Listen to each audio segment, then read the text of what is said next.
All right, howdy everyone. Welcome to the Shit. Hivemind recap podcast, February 2021 recap. If You guys can you believe it? Can That you? No, this I is can't believe episode it. 12. We Yeah, are. I was about to this say is this the sobering end of thought. It's the Yes. end of the first 1 year cycle of doing this Oh, podcast. Fucking jeez. sobering thought that next month would have been a year of this podcast Well, already. I mean, Would yeah. have been. Would have been. Yeah, guys, sorry. This will be the last What the hell episode. parallel universe are you living in, Justin? Hello. Look, I just ended work about 15 minutes ago. I missed up a tweet about three times. I Yeah, he's look out of as control. far as I know, It's the been a the day. internet does not exist right now. We'll take his opinions on these with a grain of salt because of it. It's just whether or not we agree with them, right? Like if he has a good take, we'll be like, yeah, Justin, Look, great I'm one. sorry I misinterpreted that rival song for a Day to Remember song. It just didn't sound that good. Man, if you have a bad take, we'll say you just got off work. Yeah, I'm sure. Redact the opinion. We can edit it out in post. It'll be like you never talked. It's fine. But it will still be on the Edit stream. out my voice. Yeah, exactly. See, that's that stream exclusive content, right? I think that's what we a do. great segue. That's a great segue into the fact that we live stream these podcasts for any listeners on Spotify or on YouTube later on. We live stream these every month at like 6 or 8 o'clock Eastern, depending on our availability. So subscribe to the YouTube channel if you haven't yet. We're on the road to subscribers. Exactly. I mean, We just What hit do you mean? 25. We did just We hit have 25. We did just hit 25. Small step for One small step for Jake, one giant leap for the hive mind. sure. Yep. We'll go with that. We'll go with that. I think we have a game-winning idea here, man. I've been thinking about this more. I think that we just edit out everything Justin says, and then put out a Patreon and be like, you have to subscribe, and if you can subscribe, you can like hear his takes inserted into the podcast. Like I'm we okay with this as long we- as I get a majority of No, the we of the we just- royalties. we'll cut all his timestamps and we'll put them in as like separate MP3 files with timestamps. So it's like, oh, you've hit the 36-minute mark. You can hit play on track 1, and it's just Justin's opinion for the song. Yeah, they have to put it And it's together also themselves. only Exactly, it's like a puzzle. It's also only a 13-second song. 13-second. The problem long is clip. I don't have much. The problem is I don't have much to say on like this month. So you're already gonna get limited. I think Hey, that would you're be not funny as shit. advertising it well. Somebody drops like $5 on the Patreon, and they're like, "All right, play this one at 36 minutes," and they hit it, and it's just a 3-second clip of Justin going, "That was pretty good." Just moved on. We hustling, bro. It's like we a hustling. DLC. Exactly. Yes, Hive My DLC. I'm liking this. Hivemind Oh, DLC yeah. coming soon. Exactly. Which, by the way, I don't know. We have something coming up next week. Are we gonna be live streaming that or recording that? We I didn't was talk just about planning this on recording it, off camera. but I'm not opposed. Yeah. Something Justin, special do is you wanna coming. spill the beans, Justin? I'll let you do it if you will. Yeah, so we actually talked about this last week. We talked about a new release from a artist, Lurk. His release with Derek of Sunsleep and Julian Camaro from Loveless. And he actually reached out to us. We got to talking, and we're actually going to be doing a recording with him next week, where we just shoot some questions, kind of talk about music, talk about what we're all interested in, and just kind of hang out for about an hour and a half, maybe. Who knows, depending on what we do. We don't know if we're going to be live streaming that. If we are, follow the channel. Social media links are everywhere. Subscribe so you can get the notification on your sub boxes whenever YouTube decides to act right. But otherwise, like, Lurk is definitely someone that Derek and I have been listening to for quite a bit. Yeah. There's actually been some new stuff he's been teasing that's going to be heavy, and I'm really excited. So I'm really interested to talk about his experiences and inspirations for what he does. Yeah, new Hive Mind. We'll call it a feature. We going on It's- here. We It's need a to come DLC. up. We need to come up with like a name for that. I don't know what we want to call it yet. But we need yeah, an actual Exactly. name. Well, see, if you see, that's one of the benefits. If you don't know what to call it, is you come up with a name for it. So thank you for that excellent insight, Jake. I mean, really I mean, appreciate it.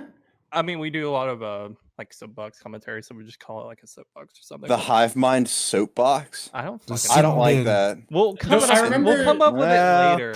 Yeah, that's did a have problem an for idea. later, fellas. Yeah, this is a problem for later. Yeah, but this isn't also an open invitation of any artists who listen to us, because I know quite a few do, to get a lot of opinions about their own music.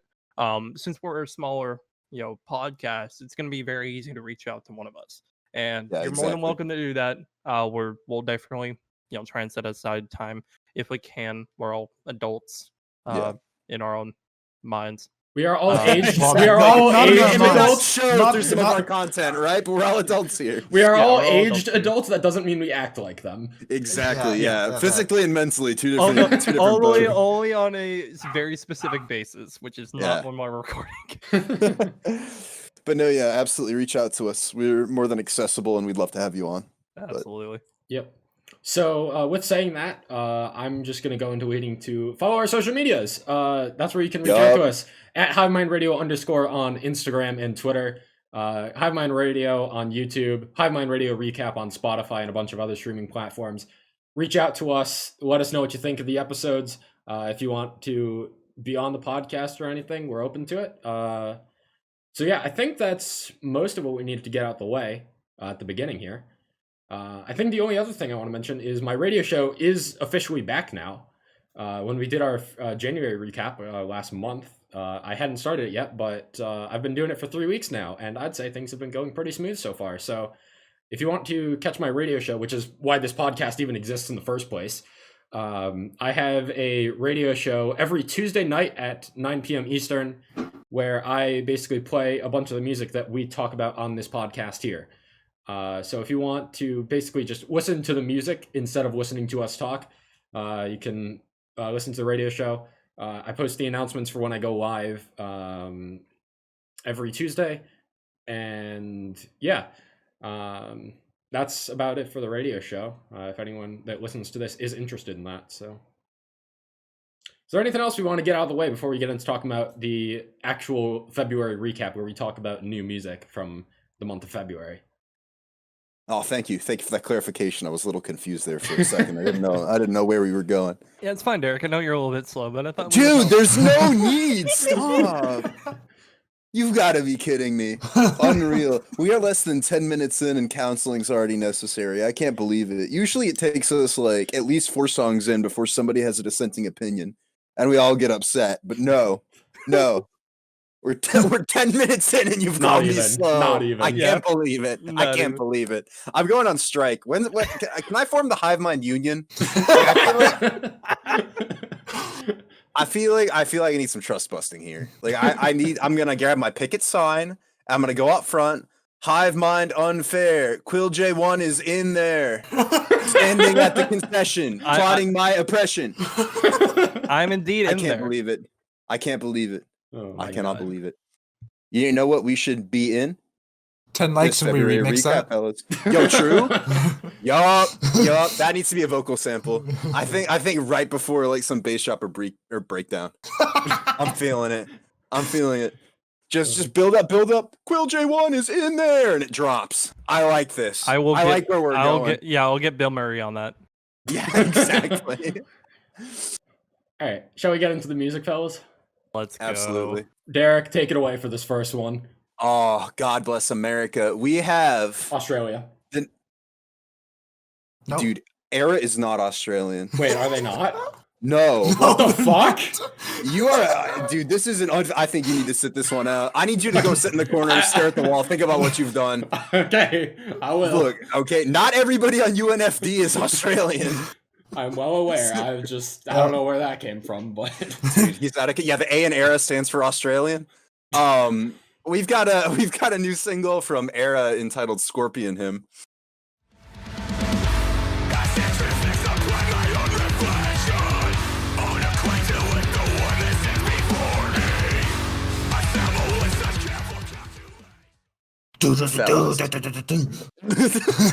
Dude, who played it through their microphone there? What the fuck?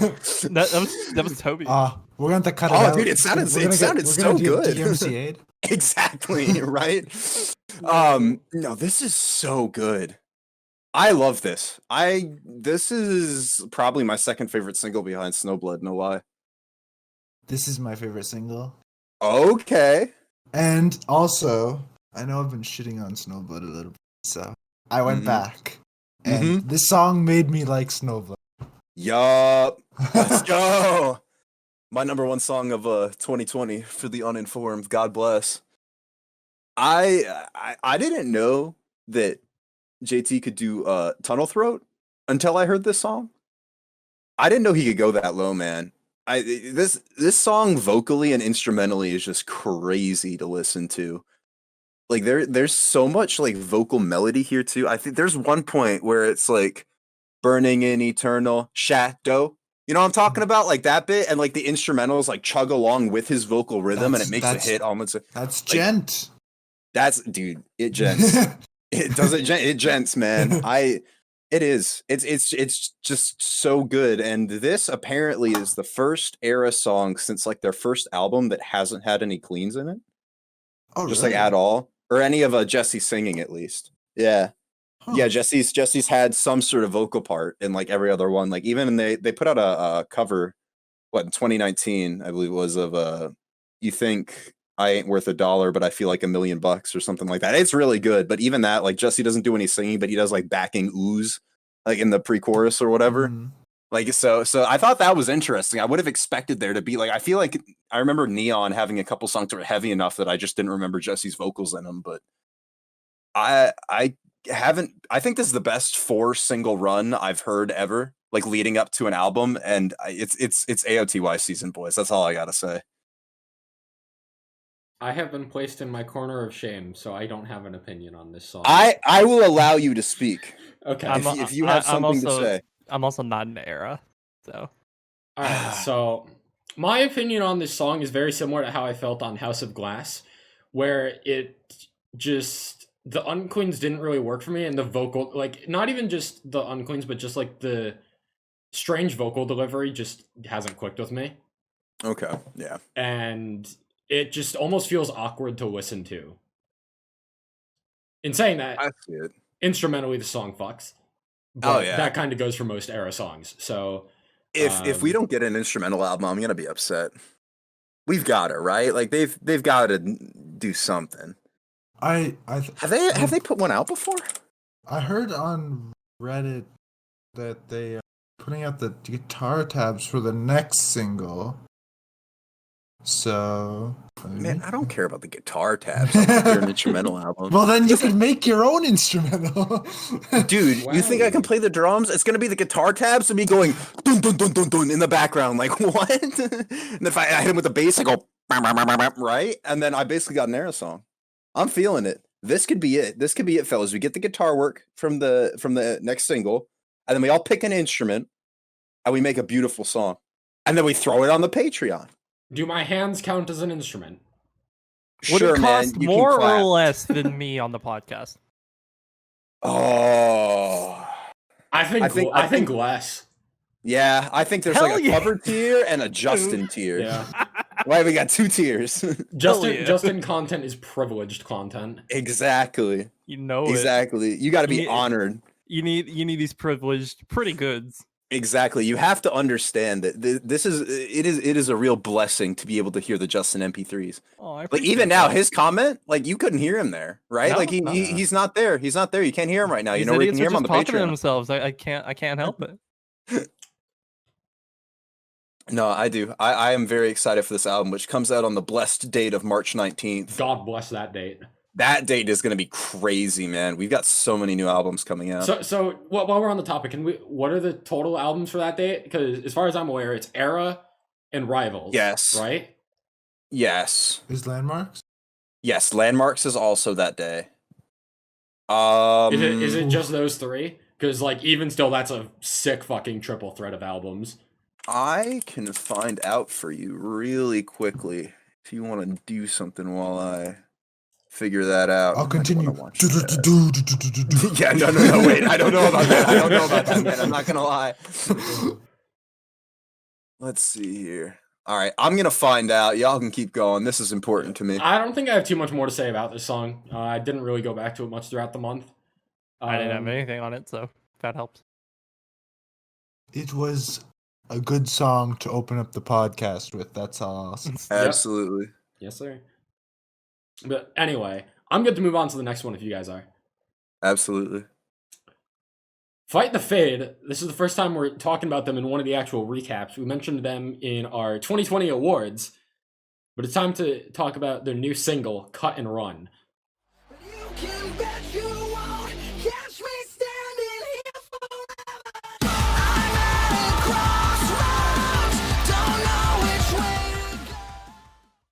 Dude, I didn't know I needed this. It's good, and I want more of it. I want more of it. This, to me, this is just another solid Fight the Fade song. I don't think it's clicked with me the same level it has for you. This is probably one of my favorite single releases within this last month. Those I don't know, I've been listening to Fight the Fade since their 2016 self-titled album, where a lot of songs actually sounded like this. But I feel like their album last year that Jake enjoyed, I feel like it kind of deviated a little bit from the more kind of electronic side. I feel like it was more rock influenced, which is fine. That was good. I didn't put it as highly as probably my top in my top 15. And this track is actually as part of a signing to Blue Stahli's I wanted to get into label. that. Fixed. Because I have quite the history with Fixed, because they were basically like the first record label that got me into rock as a genre, almost. Like even before I discovered Amaranth, which I consider as like my real introduction into like rock and metal, and when I really started to get more into it, Blue Stahli was like one of the very first artists to really get me into like guitars as an instrument in music. And to see Fight the Fade go to that label, I think is pretty cool. It was a surprise. Yeah, definitely a surprise. But I think they fit right in with their mix of electronics, which they pretty heavily lean into. Definitely matches like everything that the label is about. So, but yeah, this is probably one of my favorite releases.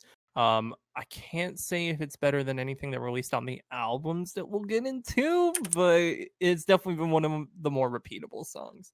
Yeah, by no means is this a bad song. I should probably go into more specifics of what I like.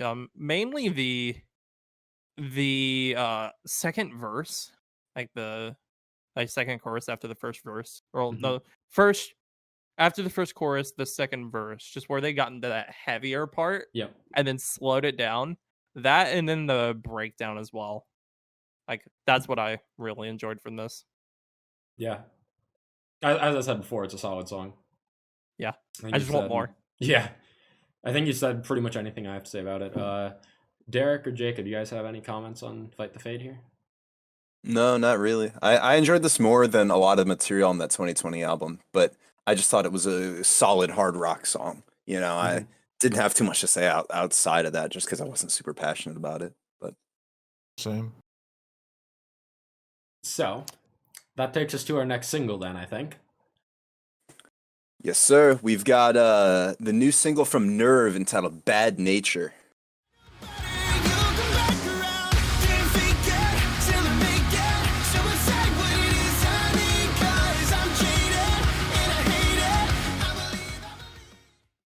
Is this attached to anything upcoming, do we know, or is this standalone? They have an album. Coming up. There is an album in the works with no official release date.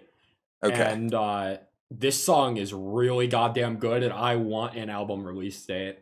Yeah. Yeah, it's likely this and Hopeless are going to be part of it. Well, I was just about to say, they've got, looking at their Spotify thing, the Hopeless and Bad Nature are both in the same, like, kind of almost like if you were to etch it into wood with a pocket knife, like that sort of font, that they're both in that. So I've got a feeling they're tied together. Yeah.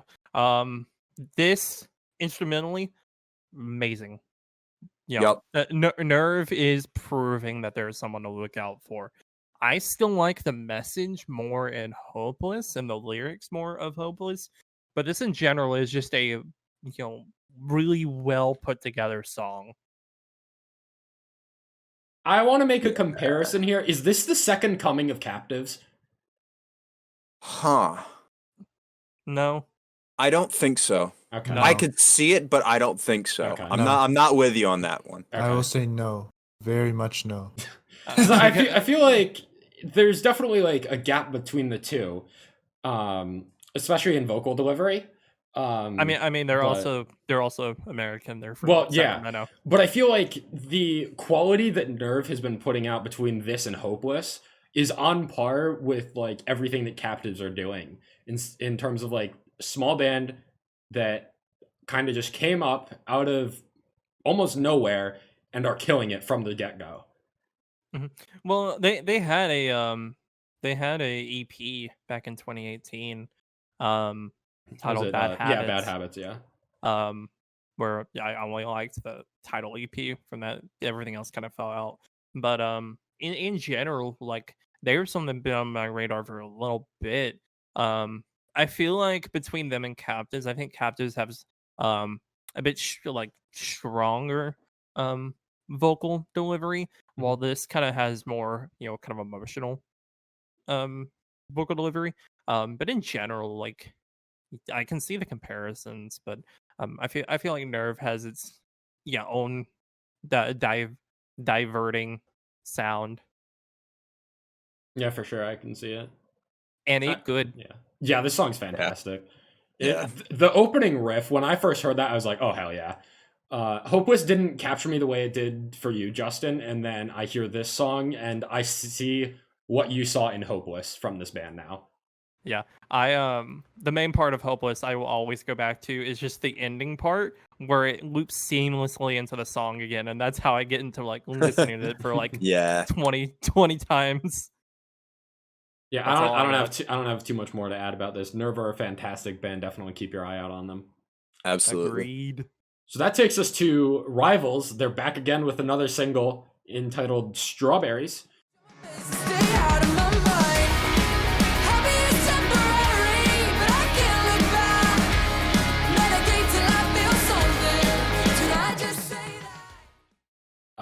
So I think we actually hinted at this one in our January recap because Rivals, their release schedule for their album has just coincided with when we record these podcasts. So the single that we talk about the night we are recording them came out when we were recording the previous episode. I'm pretty sure is how it's been every single time, which is kind of funny. But Strawberries was another fun song. I don't think it's as memorable as Sad Looks Pretty on Me or Fake Rich, but it's definitely another solid single that is keeping me excited for the eventual release date of this album in March, which I am really looking forward to.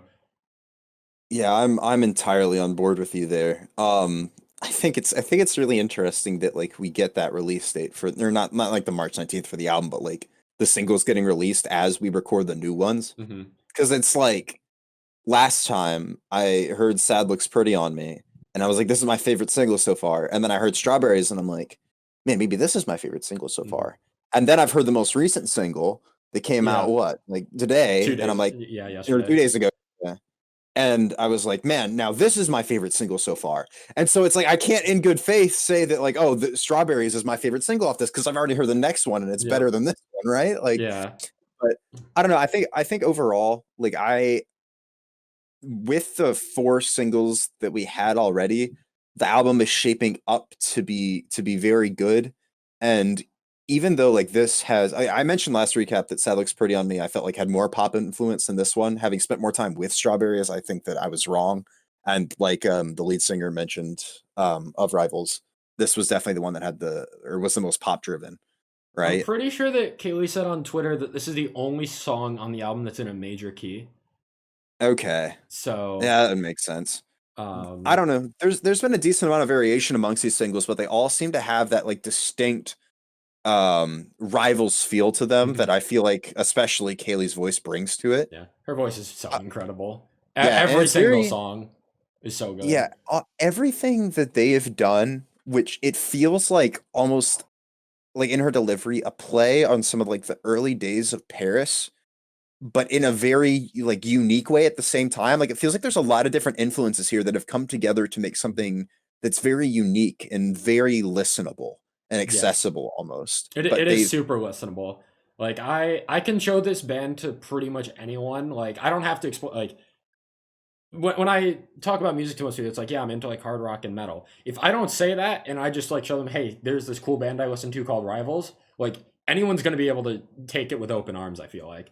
Right. Right. Yeah. It's just great to see when bands are able to stay true to their identity and make themselves more accessible at the same time. Like we've seen plenty of bands sell out to Radio Rock and it feels like they've lost who they were for however many releases prior, right? But with Rivals, you've got something that feels new, but it's still distinctly Rivals. Yeah.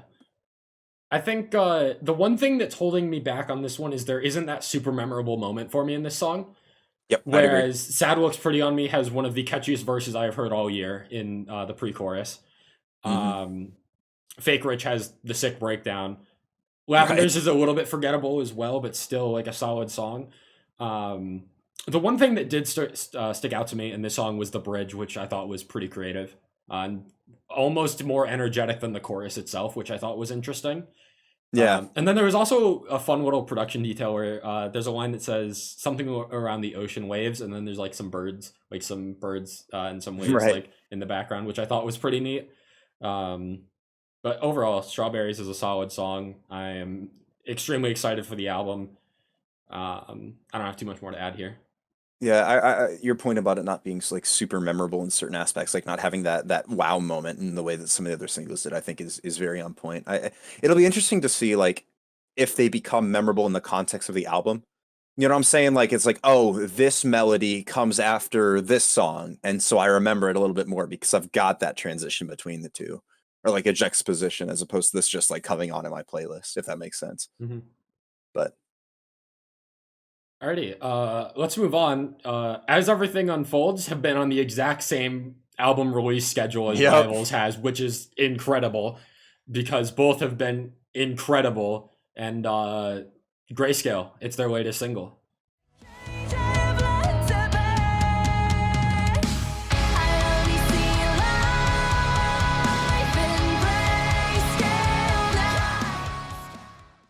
And As Everything Unfolds have done it again. What else can I say? This band is sick as fuck. I think in saying that, this might be one of the more forgettable singles again, even though it is still fantastic. Like, I think that's more so saying the strength of the other singles rather than the weaknesses of Grayscale as a song, because it still has a fantastic chorus, and it has a surprise breakdown that comes at the end, which was great. I think this is definitely like the slowest paced song that they have released so far, whereas Stranger in the Mirror was definitely a little bit slower as well, but this one feels more ballad-esque, even though it's not really a ballad. And I think it'll work fantastic in the context of the album. By no means is it a bad song, but in comparison to everything else they have done, I don't think the main thing that I come back to this song for is that breakdown at the end, which is very short, and I don't think it is as memorable as the most memorable parts of their other songs. So that's kind of my stance on this song. Yeah. But you've pretty much completely mimicked everything that I had planned on saying, right? Like I thought that this, like, it wasn't bad by any means. It was my least favorite single so far, but it's still like really good. Yeah. And that surprise breakdown actually at the end is probably my favorite moment out of all the singles so far. So like it was the weakest single but had my favorite moment. And so I'm kind of left in like personal limbo. Yeah. Right? Like I'm sitting here like, okay, this is good. I'm not really super vibing with some of what I'm hearing, but then there's a sick breakdown and like I have to go back. It's kind of like the build up into the breakdown too. Like they just transition out of the chorus and you get that one like long guitar. You're like, all right, bring it to me. Yeah, exactly. Right. The first time I heard that, I'm like, oh shit, they're doing it. It's kind of like you mentioned a while back with like Outsider by Veil of Maya that like you don't super love the song, but you go back to listen to it for specific parts because it's like, this is really good. Yeah. That was me with this song. That like I didn't have this song in constant rotation, full disclosure, but like going back to that breakdown, you know, just to hear it. Yeah. Right. Like it's real good. Similar to Rivals, I am so excited for this fucking album. Yeah, Like, another March release. I don't think it is no secret at this point that Rivals and As Everything Unfolds are two like top 10 album contenders for me at this point. And getting them back to back is just going to be a treat. So, speaking of top 10 album contenders for this year, Jacob, tell me about this new single we're talking about next. 1,000 Below have released a new song called Gone to Me, and it is a fucking banger.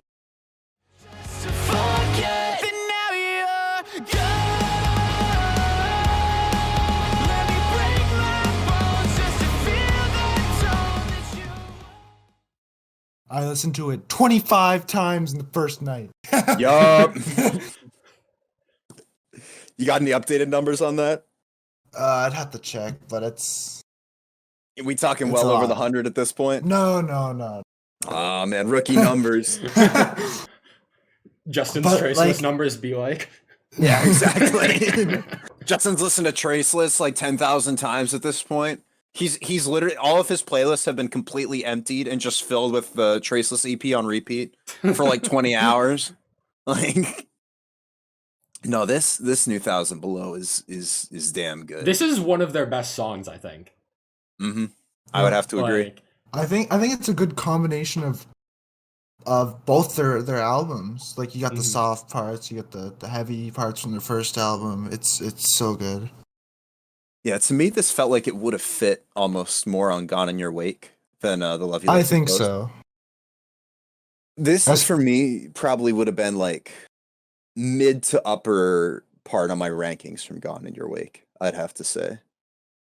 I think if it were on that album, I mean, like, it's good. It's not my favorite 1,000 Below. If this was on Gone in Your Wake, this would have been probably my favorite or second favorite song on that album. Ooh. And I think I have an interesting experience with 1,000 Below because I wasn't super into them. I listened to that album and I wasn't super impressed. And then I heard them live and I revisited it and I'm now much higher on it than I was before. But I still think that this single is just absolutely incredible and shines above most of everything else that is on that record for me. I think Fake Smile is the single 1,000 Below song I've played in like ever. Yeah, that was one of my favorites. It's in contention with Gone to Me is like my favorite from that album for sure. Now hold on, are you saying that's the only 1,000 Below song you've ever played, or is that the only one? No, that's the one I keep coming back to. Okay. That album. Yeah, see, for me, it's Lost Between. I think is by and far one of my favorite song, or my favorite song off that album, and in retrospect, probably one of my favorite songs of 2019. They weren't at the show we went to for Dayseeker, right? That was Polaris. Polaris, Like Moths to Flames, Wage War, and Dayseeker. Yeah. Okay, I couldn't think of Like Moths to Flames. Dude, if 1,000 Below was on that lineup too, ooh. Yeah, we would just stay that entire night. I would have been fucked to getting home from Richmond. I am so sad we didn't stay for the other three bands. Having listened to the death of me, like now, like I wasn't super into Polaris at that point, or like Moths to Flames. Neither was I, and I really wasn't into Wage War, but I really liked that album they had out. Yeah, exactly. That's what I'm saying. Like, I think about that in hindsight, and I'm like, damn, I would have rather seen them play live than gone and got pizza. Like, don't get me wrong, that pizza was fire, but like, real good. But like, Polaris and like Moths to Flames gave me two of like some of the best albums of last year, I thought. And so it's like, man, if I could have that lineup today, or any concert for that matter, just give me a concert, man. Like, we are approaching the 1 year anniversary of when I saw Bad Omens and 1,000 Below last March. I can't remember what Jamesburg said on Twitter, but it's either the next song. I think he said the next song has screaming in it. So that's something to look forward to. Yeah. Like it's supposed to be heavy. That, or he said that it's not going to be heavy. I can't actually remember which. Come to think of it, I'm like doubting myself now, trying to look back on it. Either way. So this next song is going to be our heaviest. In conclusion, song's a banger. 1,000 Below bangs. Stream the song. Stream 1,000 Below. Support the homies. So in conclusion, 1,000 Below are going to be releasing a song in the future, and it is either going to be heavy or it is not going to be heavy. But it is going to be a song. It'll be lyrically heavy. I think we've covered pretty much every base there. Yeah, I'm not gonna lie. That was kind of the point. Wait, how far are we in the podcast? Is it time for me to speak? Is the 30-minute? Is the 33-minute mark? Hold on. Where my it good come from?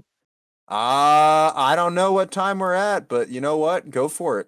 It pretty good. Yep, there it is. All right, that's a Patreon exclusive. Oh boy. Let's move on. We got a new song from a little band called Future Lows entitled Broken. Yeah, their first song released on Spotify.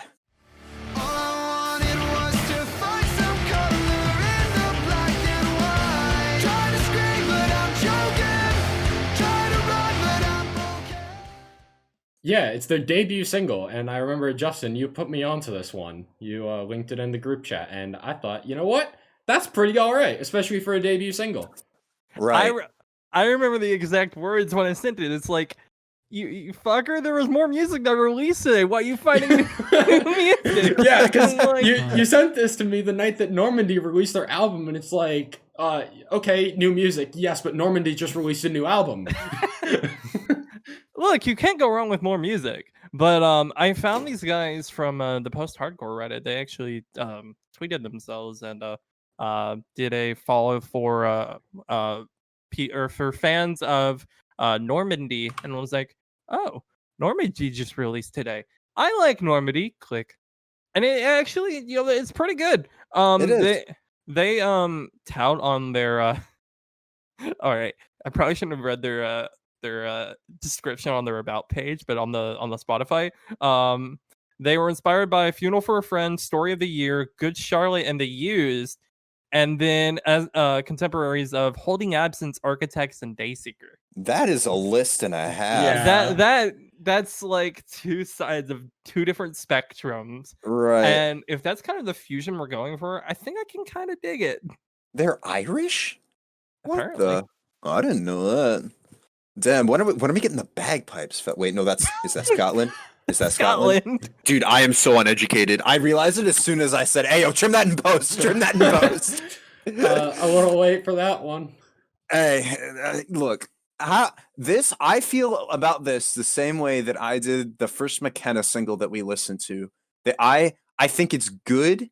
It's not super great, I don't think, but the fact that this is a debut single from a band, like the bar that these younger small bands are setting for the rest of like those more veteran seasoned bands is insane. Like they're coming out of the gate saying, "Look what we can do." Yeah. I mean, as a debut single, there are plenty of bands out there that put out a debut single and it sucks because they're trying to find their sound still, right? Like they don't know what they're doing. They're just putting themselves out there, get a feel for what's going on and go from there. This is really good as a just general song, let alone as a debut art. This is just like a solid debut song. I think it's fair to say there's nothing about the song that is going to blow your mind. But there is nothing bad going on here in the slightest. Yeah, you're gonna like what you're gonna get out of it, but you're not gonna get anything unique. And, right. This band's got all the room in the world to grow. If you're a fan of any of those bands I listened to or I listed off their about page, give them a shout. They only have almost 470. Yeah, 500 monthly listeners. Like we might be able to bump that up like one or two more. Exactly. Well, get it. They certainly got one from me. Yeah. I don't know. Give this band your attention while you can, because I have a feeling that come a bit more YouTube promotion, come a bit more social media promotion, buzz around this band's gonna stir up. Yeah, exactly. You can say that you were there before 1,000 listeners, before they blew up. Yep, I do. I think this band's got a lot of potential. They're definitely on my radar from here on out. I think that just about wraps everything up for that song there. So, while she sleeps, they have a new song called "You Are All You Need."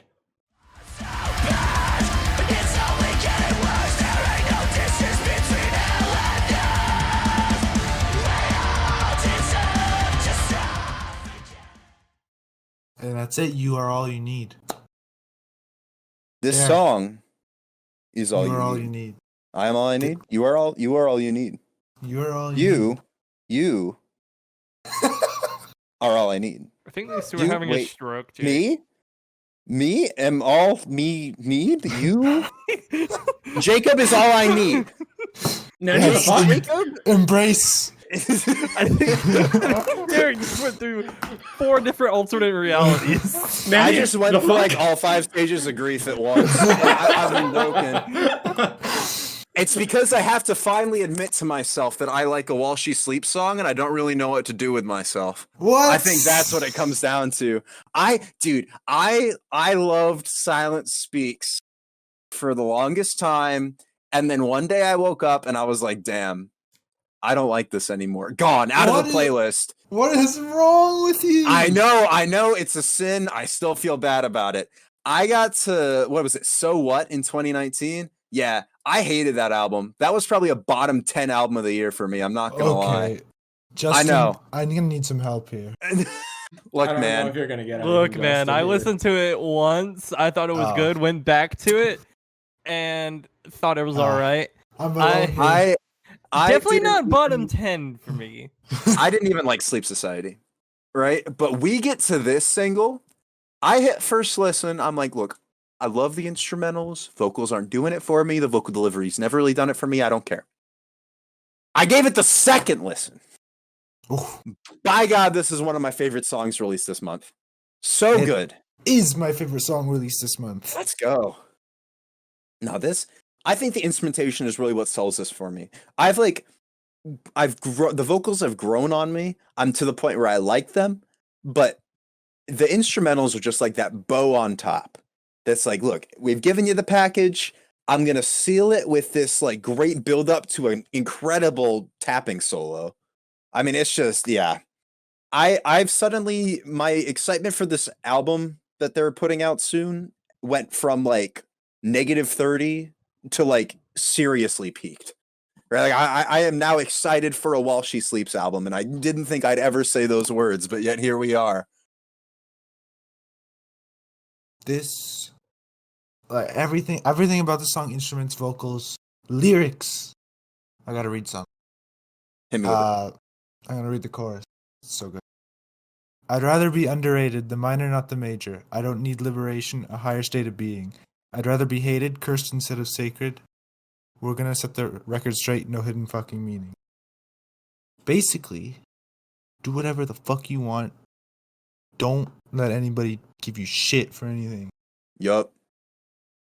That is one thing that I will applaud While She Sleeps for. Even if I didn't appreciate the songs, the lyrics themselves are almost always really good. Like, there's always something to unpack in every one of their songs, I feel like, which is a testament to their songwriting ability. This band's talented, no doubt. They just haven't been for me till this point. I'm kind of excited that they are now, at least with this single. I thought you need. Exactly, the song is all I need, right? I thought it might be one of those deals where like I hear a good song from a band, I go back to their older material, like I did with Spirit Box, and now suddenly I like really love Spirit Box.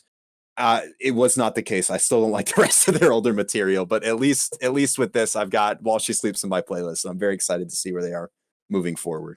On the contrary, I was not able to get into the vocals on this one in comparison to Sleep Society, which worked a lot better for me. However, the riffs in this song are catchy as hell. And I will give this song credit for that at the very least. It is undeniable that these riffs are catchy as fuck. So see, I'm in Jake's boat on this one. I couldn't get into it, but instrumentally it's good, and lyrically I thought it was solid, but like I just could not get into it vocally. Speaking of somebody in this group not being able to get into certain vocal deliveries, we've got a new single from Our Hollow, Our Home named Remember Me.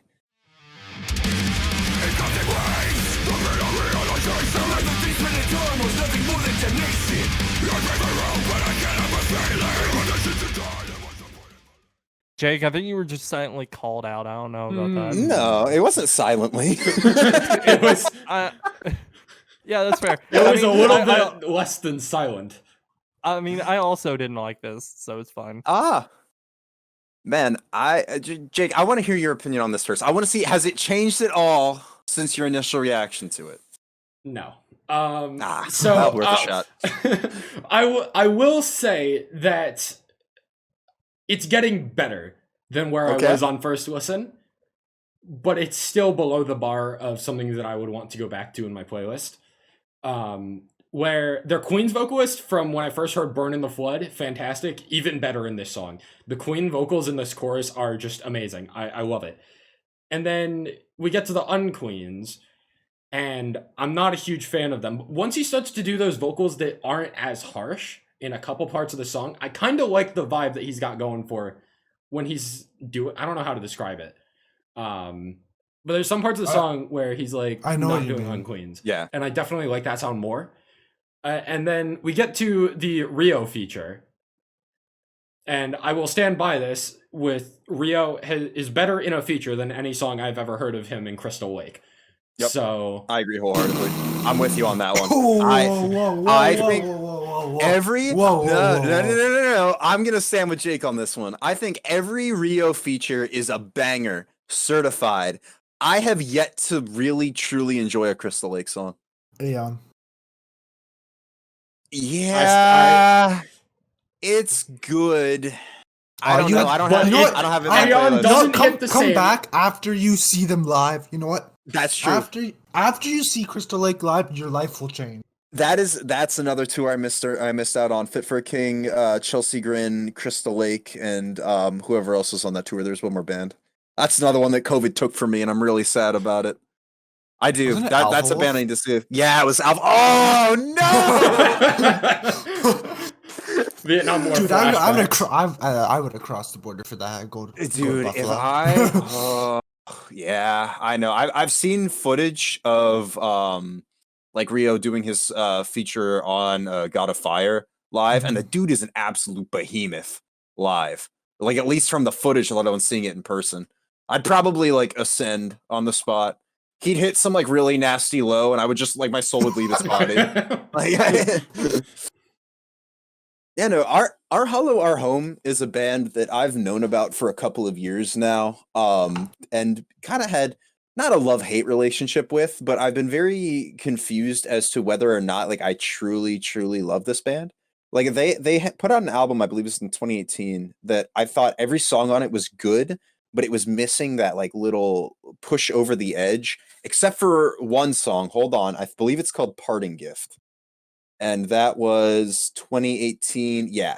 In Moment in Memory. The song before the closer, Parting Gift, is this incredible ballad with amazing buildup that I would recommend to anybody watching it. Whether or not you like this single is irrelevant. Please go listen to Parting Gift. This single I feel like is good. It feels like it's missing a little bit of direction at some points.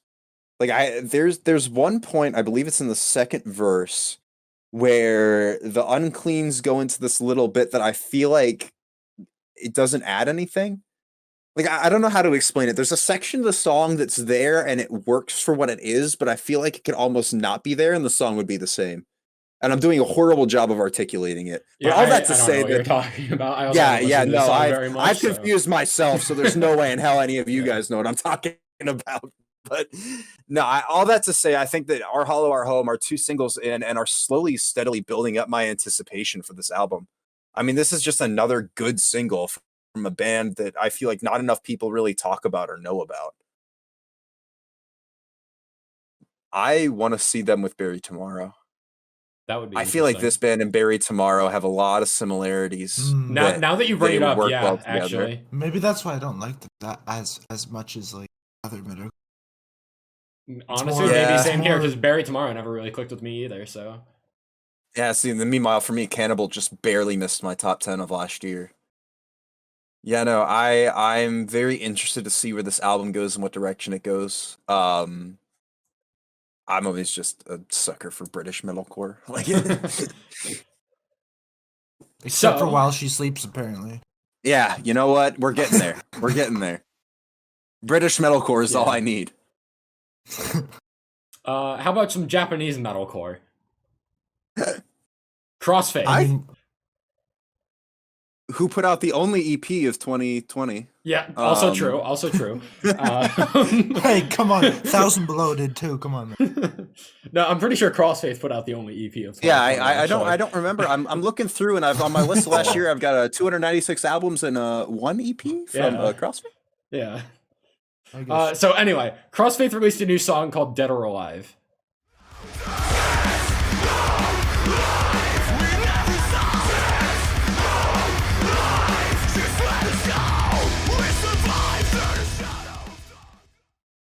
I'm curious to see what you guys thought about this one. Yeah. Interesting. I finally like a Crossfaith song. What? Okay, what is this? This is like the worst song to like. I like it. I think it's good. The breakdown is sick. Yeah. This is a solid Crossfaith. It's like Crossfaith can drop the ball really hard sometimes. They did. And multiple times. It's a sigh of relief when they release a song that's actually good like this one. And I'm happy to say that I have enjoyed the song. Now, this is by no means one of my favorite Crossfaith songs. They have a handful of songs that I like significantly more than this. But this is another solid Crossfaith song. Like when I get a new Crossfaith song, I want it to sound akin to this in some way. With like some nice unclean harsh vocals, some nice electronic elements in the mix, a sick breakdown in there, and you got a good Crossfaith song. And that's what I got here. So I'm happy. Yeah, it took me a while. I didn't like anything Crossfaith put out last year. I haven't liked any of their previous discography. But we did it, boys. We got a Crossfaith song I'll enjoy. Whether or not I stick with that opinion in the next upcoming months will have yet to be seen, because I'm currently of the opinion that it is a good Crossfaith song, and I really like the breakdown, so it's in my good favor for now. Maybe I'll end up removing it in a week, or maybe this is the beginning of a new relationship between me and Crossfaith. Who knows? But if I get a bunch more singles like this, I would be happy. Yeah, same. Y'all want to move on? I was going to say, yeah, this next one was a big shock to me about how much I loved this. A band called RedHook has a new single out called Bad Decisions.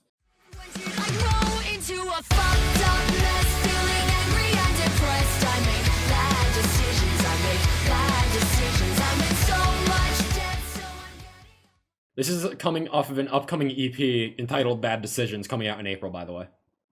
Have we talked about this band before? No. They released a song back in November called Cure for Psycho, which I thought was a little underwhelming, so I didn't throw it into the playlist back in November. This comes out and is by far the best thing they have ever done. This fucking slaps. This goes hard. This is extremely catchy. They turn sad, depressing lyrics into one of the most fun songs I heard all month. And you get this sick rap verse right in the middle of the song, which has some insane lyricism to it. And overall, this song is just across the board fantastic. Yeah, 2.5 minute run length, perfect for replay. Yeah, exactly. Super replayable. You get that chorus stuck in your head of I'm a fucked up mess, I'm sad and depressed, I make bad decisions or whatever. Yep. And it's just on repeat over and over. There is this sexy little bass slap before the second verse that I can't get enough of. Do you know what I'm talking about? I don't know if that ever stood out to me, actually. Oh man, I heard it first listen. I was like, yeah, I fuck with this. Like I was already vibing. I heard that and I'm like, yeah, get in the playlist. Like into the sin bin with you, right? Like I fucking love this. This is how I wish this might be you've heard the new Icon for Hire album. Yes. Right? Yes. That is on my radar to get to in this upcoming week because I really wanted to get to it. This is how I wish Icon for Hire sounded. That's on the actually such a good album. That is such a good point. Holy shit. Right? Like that is such a good point. Let me go Icon for Hire. What was that last album? Yeah, You Can't Kill Us.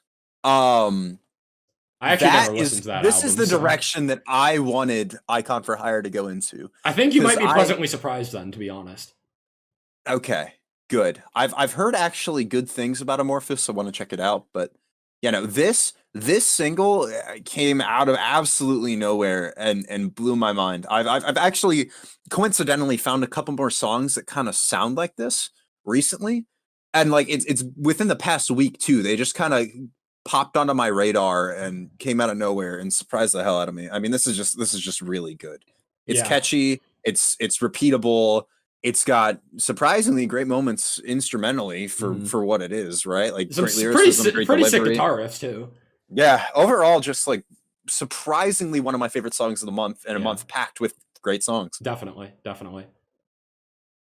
Got I another think great song. before we move on to that, I think the last thing I want to mention is that RedHook they've just been releasing singles since like 2018, and I've been following them since late 2018. I found them pretty early on. They like showed up in my release radar way back. And it's nice to see them actually get to a stage where they're going to put out a full EP at this point, because I'm very excited for it. They have been releasing like consistently good singles with a couple of hits in between. I think most notably being their song "Fake." If you haven't listened to "Fake" yet, Derek, I definitely recommend going back to that one. This was my first experience with this band. "Fake" was great. "Bad Decisions" is the next step up for this band, and I'm really excited to hear the EP come April. Of course, they're Australian. Yep. Fuck's sake. Yep. Let's get back to what you were saying. Let's move on to this next song. Yup. Never Tell are back with another song called "Back on Me."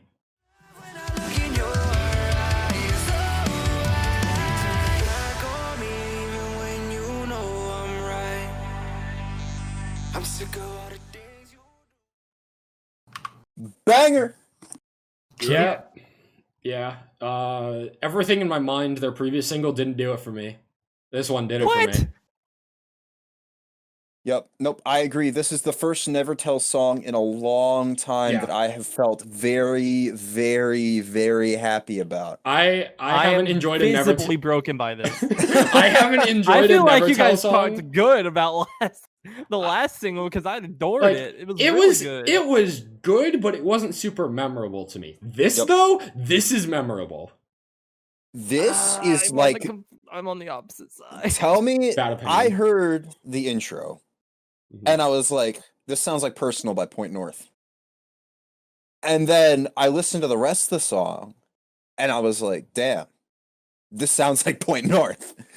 But I feel like it sounds like all the best parts of Point North, and then is subsequently better than those best parts. And you throw some rap elements in there, too. Exactly. I fucking love this song, man. It's so good. The vocal delivery here is insane. And the drop too, where it just says "sometimes I just want to die," and you get into that drop. That's like super catchy. It gets stuck in your head fast. And then they switch it up right at the end of the song. They kind of bait you into thinking the song's gonna end, then they just turn it up a notch as well, which I thought was a fantastic decision. And I have not enjoyed a song by Never Tell since they released All Good back in 2019. And it's about where I'm at. Yeah, like I still think All Good is their best song, and I want to say it's not close, but this is kind of close. I'm definitely excited to see where they're going in the future based on this song. I don't know. This song was good. I agree. I do adore his vocal delivery, and the chorus is nice. The electronic parts actually are probably my least favorite from this song, but by no means is that bad. I also was kind of thrown off a little bit how the song kind of ended abruptly, but otherwise it's good. I feel like Everything on My Mind is still like better, just because I listened to the song, it didn't really click with me much, and then I watched the music video and kind of watched the Clean's vocalist just do a scream, and apparently that isn't going to be the only scream they do on the album. I don't think it's I think there's going to be one other song that has screams in it, from what he teased. But apart from that, like, that's probably why I adore the song, and also just hearing the rap vocals on it. I don't know. Everything on My Mind is good. I think it's better than Back on Me, but not by much. Yeah, very, very, very much excited for what's going forward. I think they have something else they're teasing in March, and it might be album release date, or at the very least another single. Interesting. Jacob, did you get a chance to listen to this? To Never Tell? Never Tell? Yeah. I did. What'd you think about it? I liked it. Good. Okay, we're all in agreement that it's good. Yep. We'll take it. Yep. We'll take it after some of the previous disagreements we had. Hivemind in effect on this one, boys. Yeah, thank God. Hivemind in effect on this. I don't think we can argue. I don't think we can argue with the next one in good conscience. Yeah, I think the Hivemind's gonna be in effect on this next one too. Fucking Rory Rodriguez does it again with Hurtwave, Black and Blue.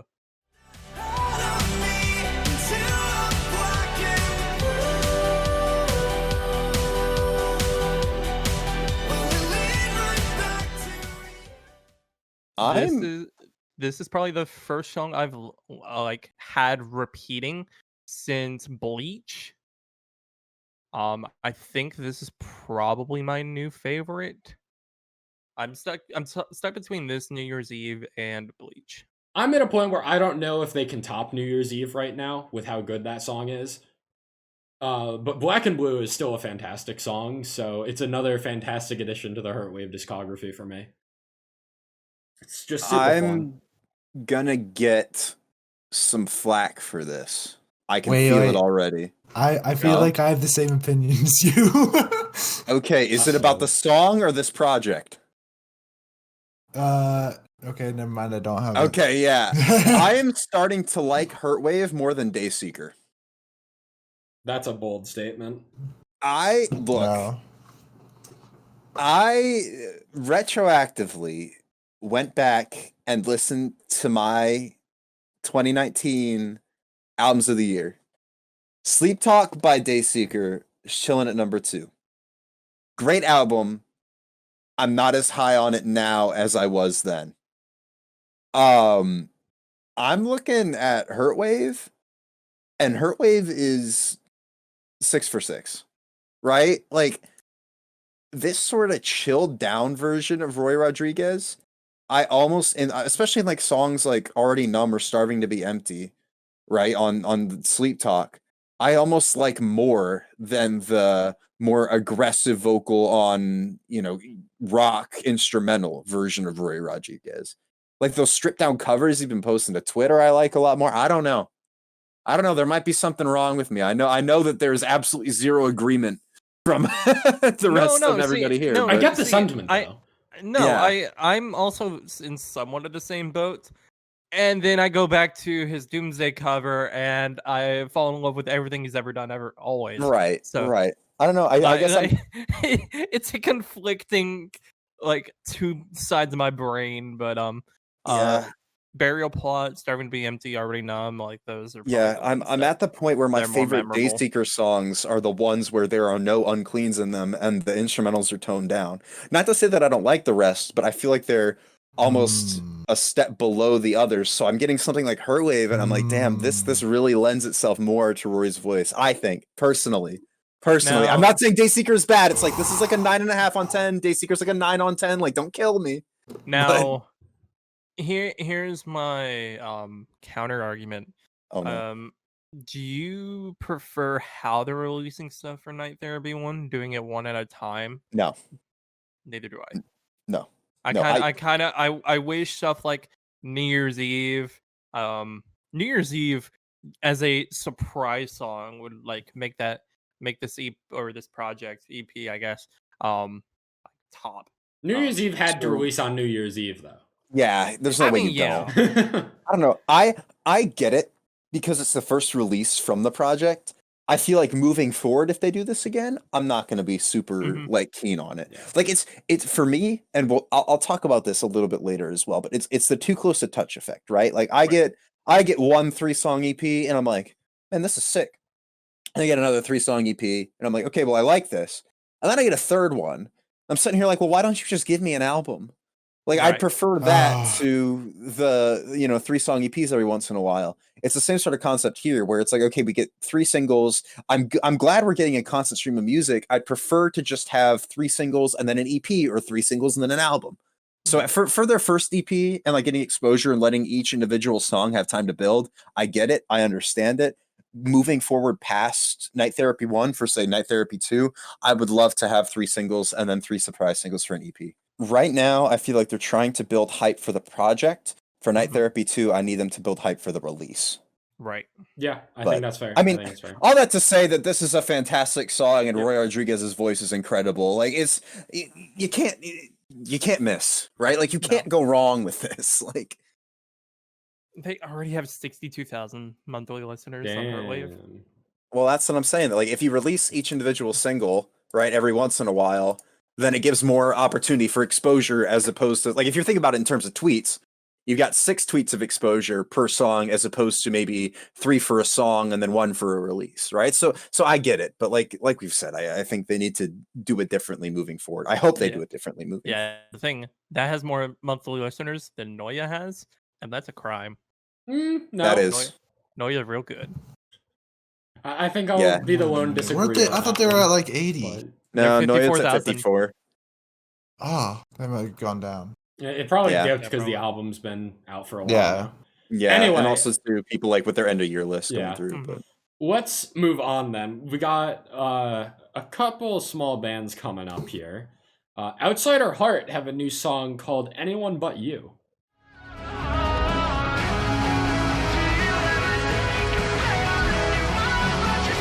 Oh, good God. But I don't know. You are all you need. Okay, fair. I really like this song, and I also really like this band. They are 3 for 3 at this point. We talked about Like the Rest a while back, and was low-key one of the most underappreciated songs of 2020, in my opinion. It had some incredible lyricism. It was super catchy and all that. And I think this one is a step down, but not by much, and it is following in that same catchy direction that they have set up for themselves.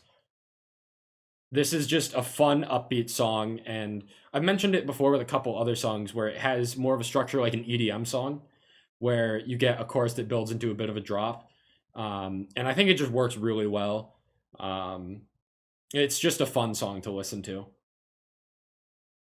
I didn't have a chance to get to this one, unfortunately. Me either. It's a good song. That's all I'll say. I'm definitely excited to see where this band goes in the future.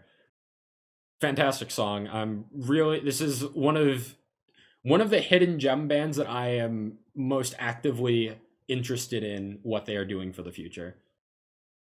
I'm very excited for this band, so I don't got too much more to say. I know that was pretty quick, and I know that Derek is also gone for the moment, so I don't know if he had anything to say.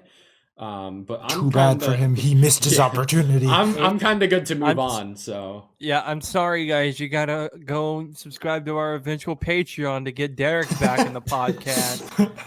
Yeah, you have to unlock him. Damn it!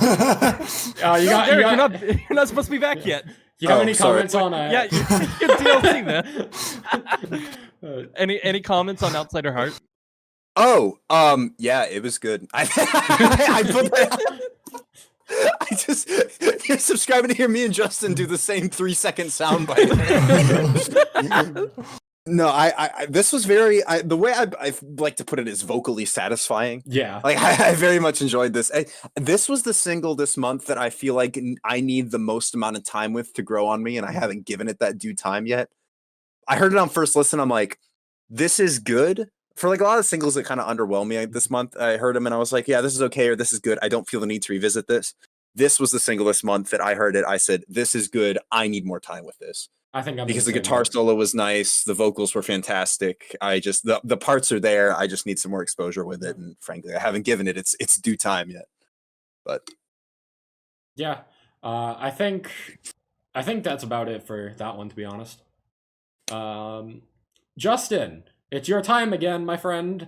What? Oh, wait. There's a donut wall. Oh, yeah. What a shame. What a shame. Okay. So we're moving on past Justin's opinion. I already said that. Yeah, the poor soul that's going to be looking for the Patreon that's just not there. There's going to be somebody who, like, up to this point, like, didn't get it. And they're like, going to the description. I'm like, where is it? Like, where's the link? I can't find it. Yeah, I'm commenting out, guys. Where's the Patreon? No, I'm just gonna link it. It's gonna be a Bitly link. That's just gonna be my PayPal. No, you should Rickroll. Do a Rickroll. No.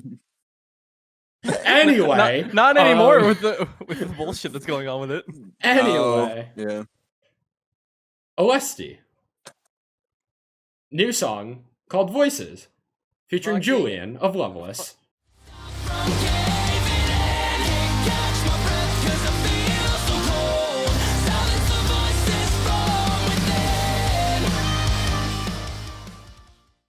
Fucking Julian Camaro. Cameo. I was about to say Camaro? Camaro. Kamehameha. Dude, there's Kamehameha. Dude, you guys both said you it know what? horribly incorrectly. Oh God. You know what? Cut this out. Cut this out. Dude, Yeah, no. we got Kamea into Kamehameha. I am in physical pain. I'm like punching the air right now. Like Clenched fist. Yeah, I'm done. Jake, just cut this part out. Yeah, cut it in post. How about no? Yeah. Oh, man, so this is part of a EP with fucking Rory Rodriguez, James DeBerg, Andy Kizek, and Anxiety. Which I think we talked about most of those songs before. Yeah, we've already talked about them, and then one of them's a remaster of an old one. And fucking Julian can't go wrong. Julian is just fucking everywhere, bro. He's everywhere. He's Good for him. Yeah. He's a music producer. We're gonna be talking about one of the songs that he produced in about three more songs, unless there's some shenanigans with moving, which it probably will be. No, there won't be. I will make sure of it. But yeah, it's Julian, and he sounds great. And Lesty makes him sound better. Yeah, this? That's basically, you just summed up everything I had to say about this song, Justin. Yeah. So Justin, you've heard the EP, right? This is also off of? Yeah.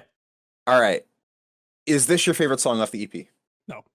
Oh, never mind then. No, because Paralyzed is my favorite. Okay, then let me go back to the Lest EP real quick. Hold on, give me a minute. What's your least favorite song? Dissipate, just because I haven't had much time on that. Wow. Probably- Okay. 0 for 2. All right. Never mind. And you can find out what Justin's least favorite and favorite songs were on the Patreon. Oh my god. I love that we've kept up this ruse for an hour. I love that we've kept up this ruse for over a fucking hour at this point. What ruse? Ruse? Oh yeah, right. What ruse? I don't know what I'm talking Yeah, about. good on, man.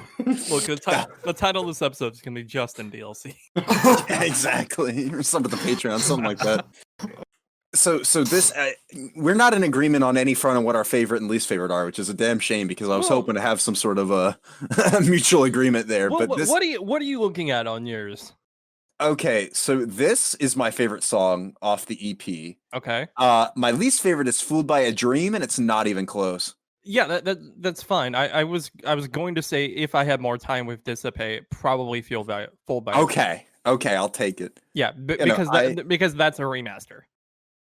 Yeah, it's very interesting to me that outside of "Haunting Me" by Loveless, which is my favorite Loveless song, I feel like it's almost the Rio effect, right? That every feature that Julian does on a song, I instantly love that song, as opposed to the solo Loveless material, which I still like, but I'm a bit more skeptical about.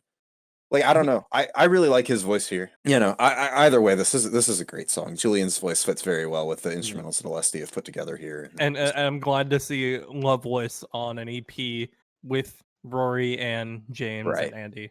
Now, this Celesti guy, he has put together quite the list of features. He always does, though. Like, it's ridiculous. He always does. Like, he worked with Andy a while back. He did one with Robin Adams. I'm trying to see. So when are we getting the Celesti X Philip Strand song? Oh, that would be good. I am surprised that hasn't happened already. So when are we getting that? I want it. We've had Paul Bartolome have Philip on 2 singles and 2 different albums, but Celesti hasn't gotten Philip on 1 yet. Gotta get on that. Sad. Yeah. Is there anything more to say about this one here? I'm all good. No, I'm chilling. One Morning Left have a new song called "Sinners Are Winners."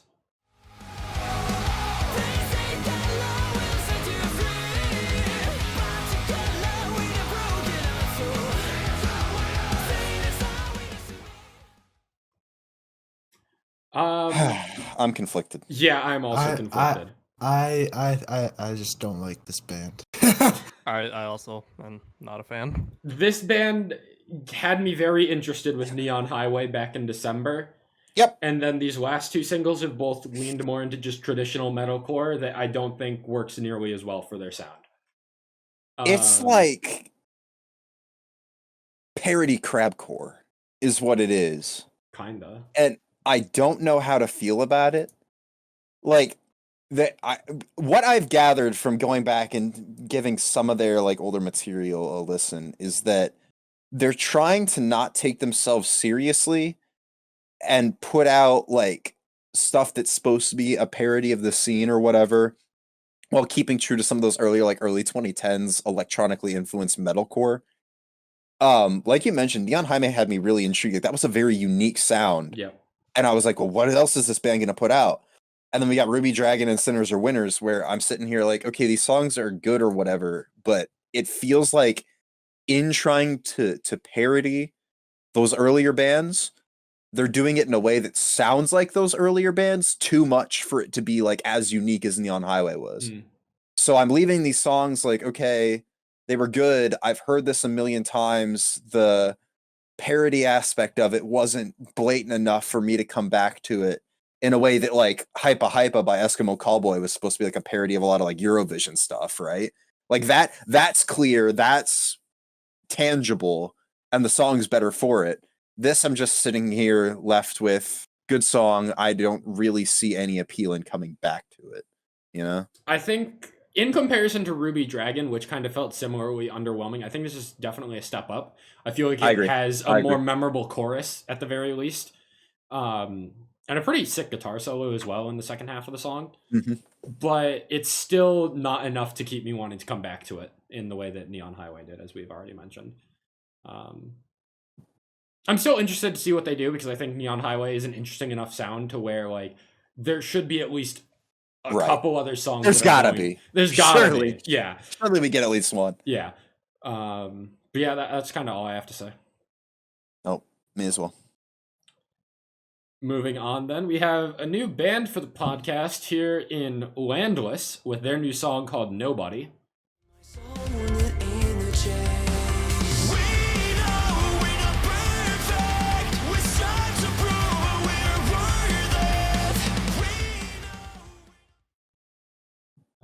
This is another one of those Dreambound gems, similar to like Makena, which just showed up on Dreambound one day and is now like one of my favorite hidden gems. Landless comes out of nowhere. They released this song and it got my attention fast. I have been listening to it quite a bit throughout the month. Quite a month. Yeah, I have gone back to the song quite a bit throughout the month. I think really with the song, it just has a really nice chorus. It's simple but really effective and memorable. I have it noted down here. It says, "We know we're not perfect. We strive to prove that we're worth it. We know we're not perfect. This is who we are." And like it's not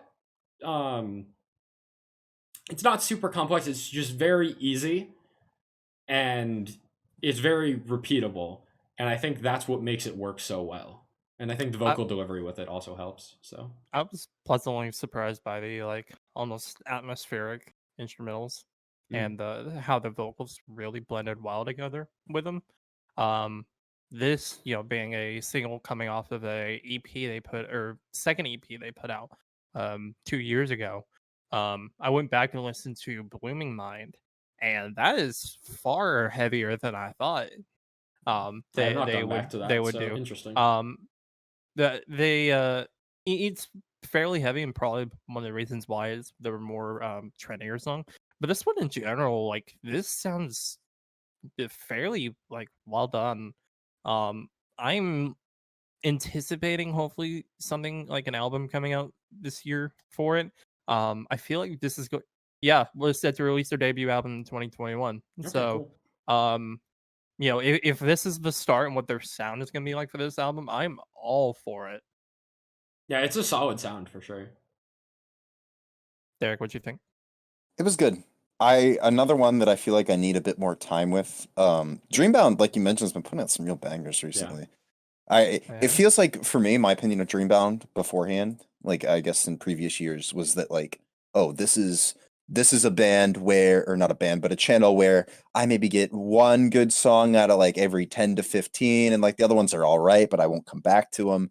Whereas recently, it feels like they've been putting out a lot of good material much more frequently. And I don't know if that's a selection choice on their point or if bands are just getting better or what's up, but either way, it's a good a lot of bands popping up on my radar that are like, oh shit, like where did they come from? I need to know where they're going in the future. Like, no, very, very good song. Do we know what's going on with them? Like, do we have a EP attachment? No, I read it out earlier. Debut album 2021. Okay, thank God. Sorry, I missed that. Yeah, no. But yeah, no. Okay, cool. Do we know? Did they mention like anywhere in 2021 or just a year and we have to sit and wait? I think we're sitting and waiting. Yeah.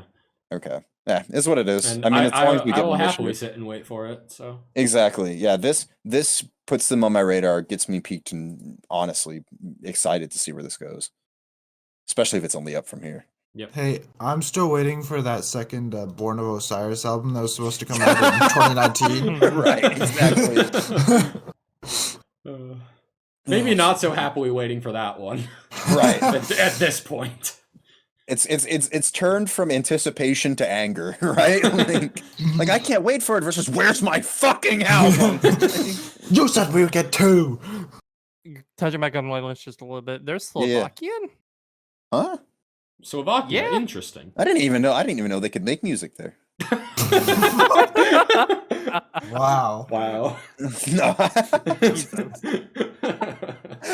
Think about it. Who the fuck else do you know that makes like what Slovakian bands do we listen to? Oh, Right? Landless. That's my point. Okay, well, okay, thank you, Jake.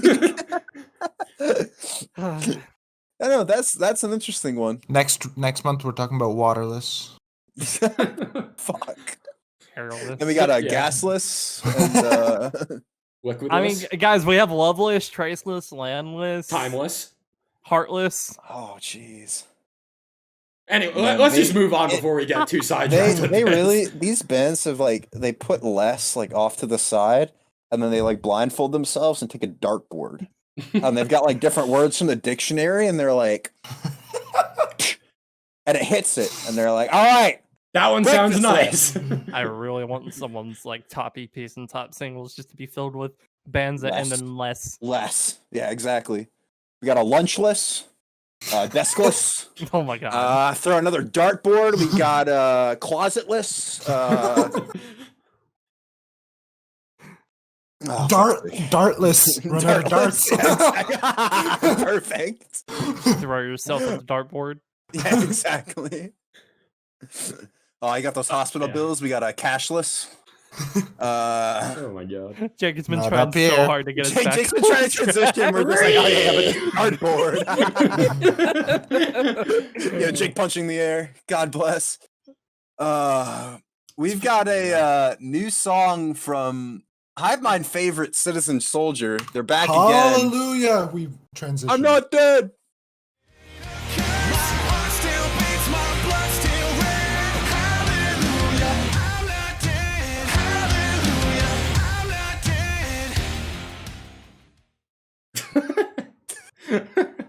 So That's the name of the song, all right. This is off of a 24-track dual album. Yeah, and so we're probably going to be hearing singles for the next 2 years, guys. Hold on, run it back. We got a full length last year. 4 months ago.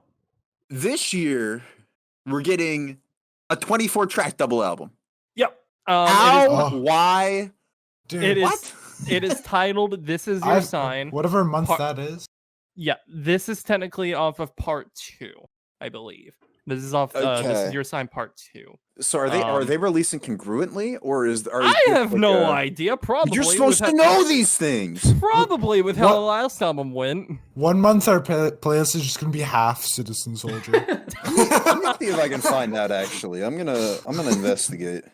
They're probably with how they did with the last album. Probably. Aha. Okay. Intel. Yes. So each part is 12 songs. Wait, no, I lied to you.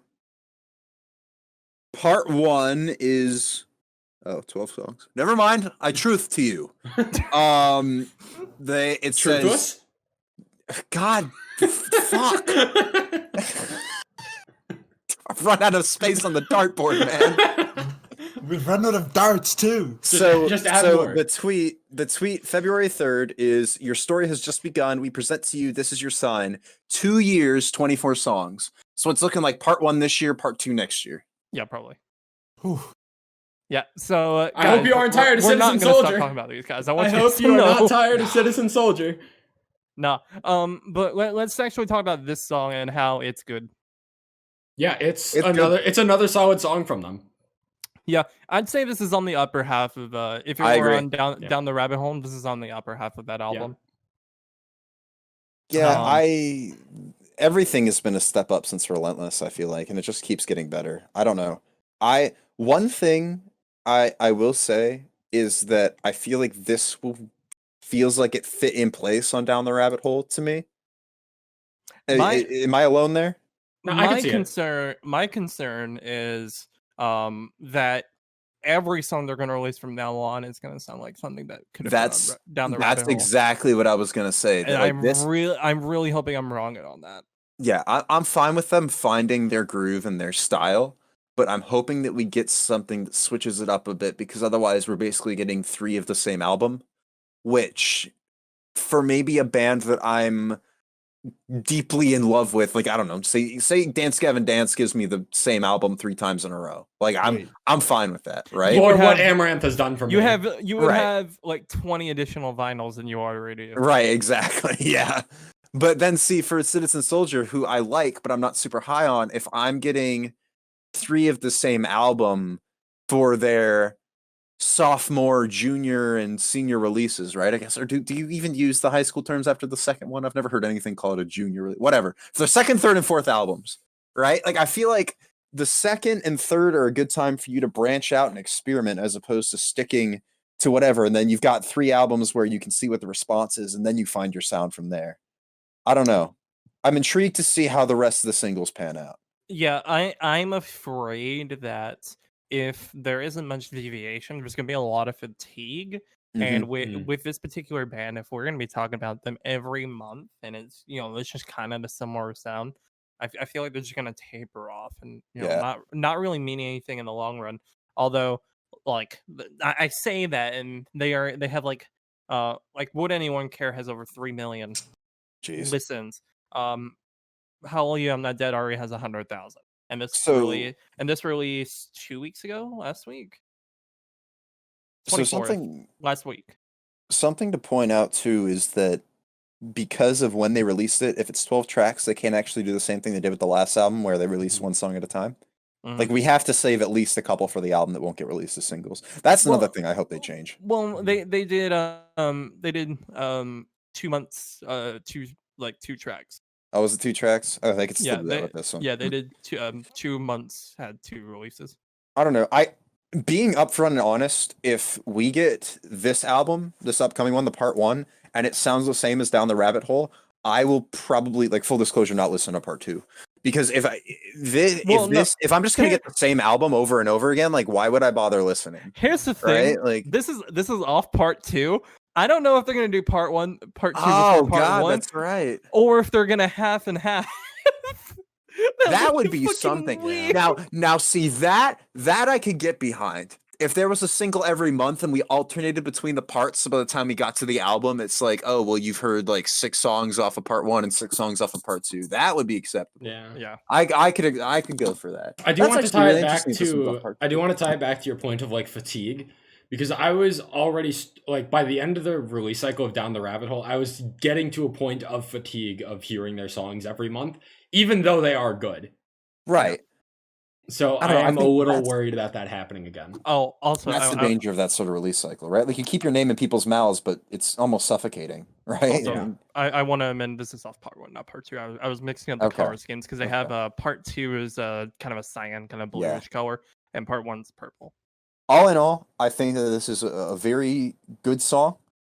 It's just another good Citizen Soldier song. Mm-hmm.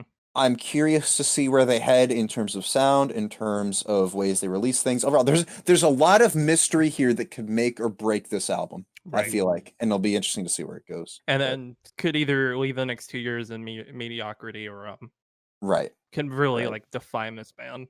Yeah, we'll see where it goes. But we got a new song from Hollowfront featuring Ryan Kirby of Fit for a King, titled "Falling Apart."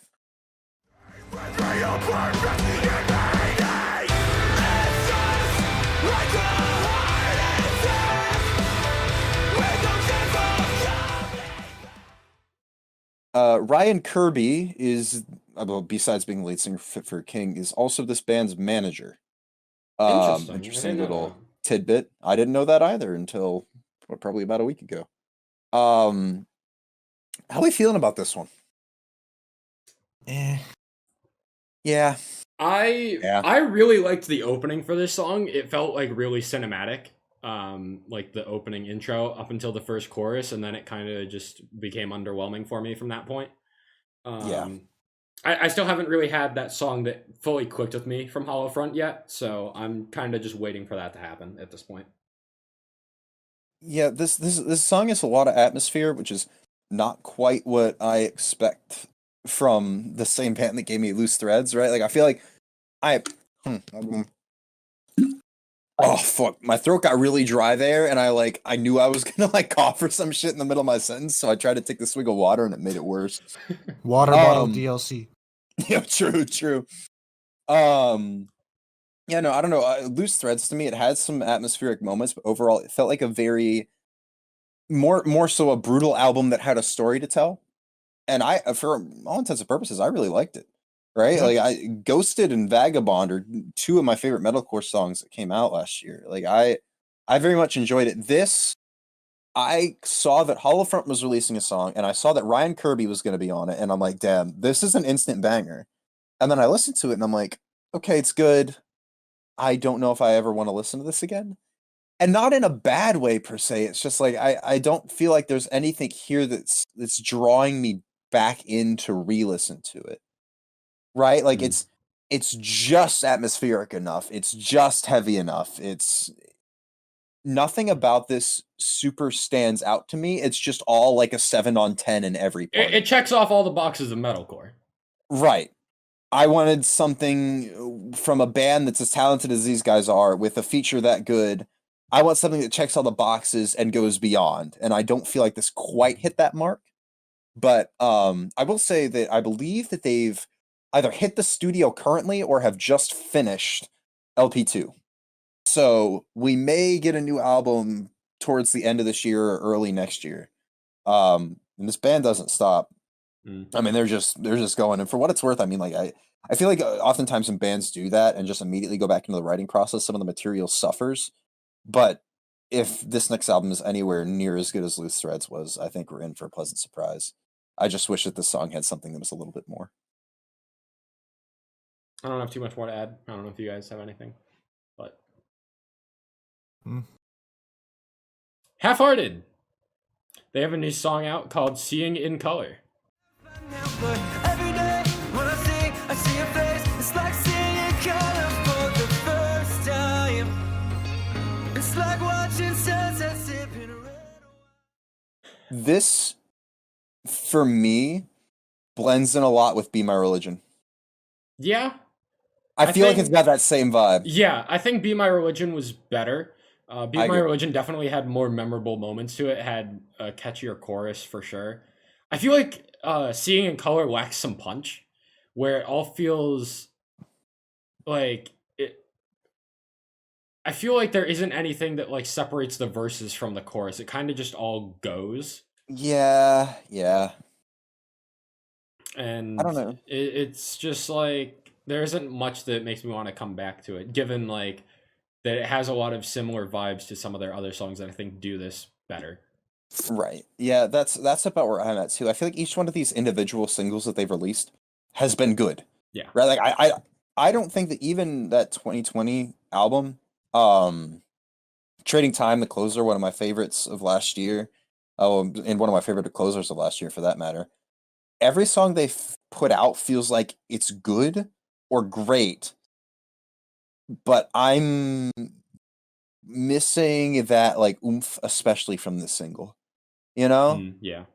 like I don't quite know how to articulate it, but every like a lot of their singles have had hooks that are catchy, but I'm waiting for that one that's got that like massive hook or some incredible instrumental thing that draws me back and makes me want to play that song on repeat as opposed to just putting it in the playlist. Like this band is that's what Two of Us did for me. me. Two of Us was that Okay. song that just like I listened to it and it had that super Yeah. catchy hook to me. A Gossip too, in a sense, which had an incredibly vibey chorus. Yeah. Like this song's not bad by any means. I just don't No. think it's to the level of some of their other material. I feel like every single prior to this was sort of like sense in certain ways one-upping it, like the previous single before it for me. Like everything was good and it just kept getting better. This kind of feels like we've stagnated a little bit, at least for me. Mm-hmm. I don't know. This band is past the point where they click for me. Like we're at that point. I want it to the point where then I can say, okay, this is a really great band that I can consider one of my favorites. Right? Like they've definitely got the potential to get there. I'm just waiting for it to happen. I don't think Seeing in Color, even though it's a good song, really did that for me. Yeah. Justin, do you have any thoughts on this one? No, I mentioned this in passing, but Half-Hearted kind of fallen off for me. It, just because a lot of their song kind of just sounds similar to me, and hasn't really clicked with me since I believe. Look here, Vicious Cycle, probably. Vicious Cycle, or probably Better Without You. Got it. You know, interesting to see what 2021 has for Half-Hearted. You know, it's a new year. We'll see what comes of it. What about this new single from Shrezzers, Demure, featuring Lucas from Veil of Maya?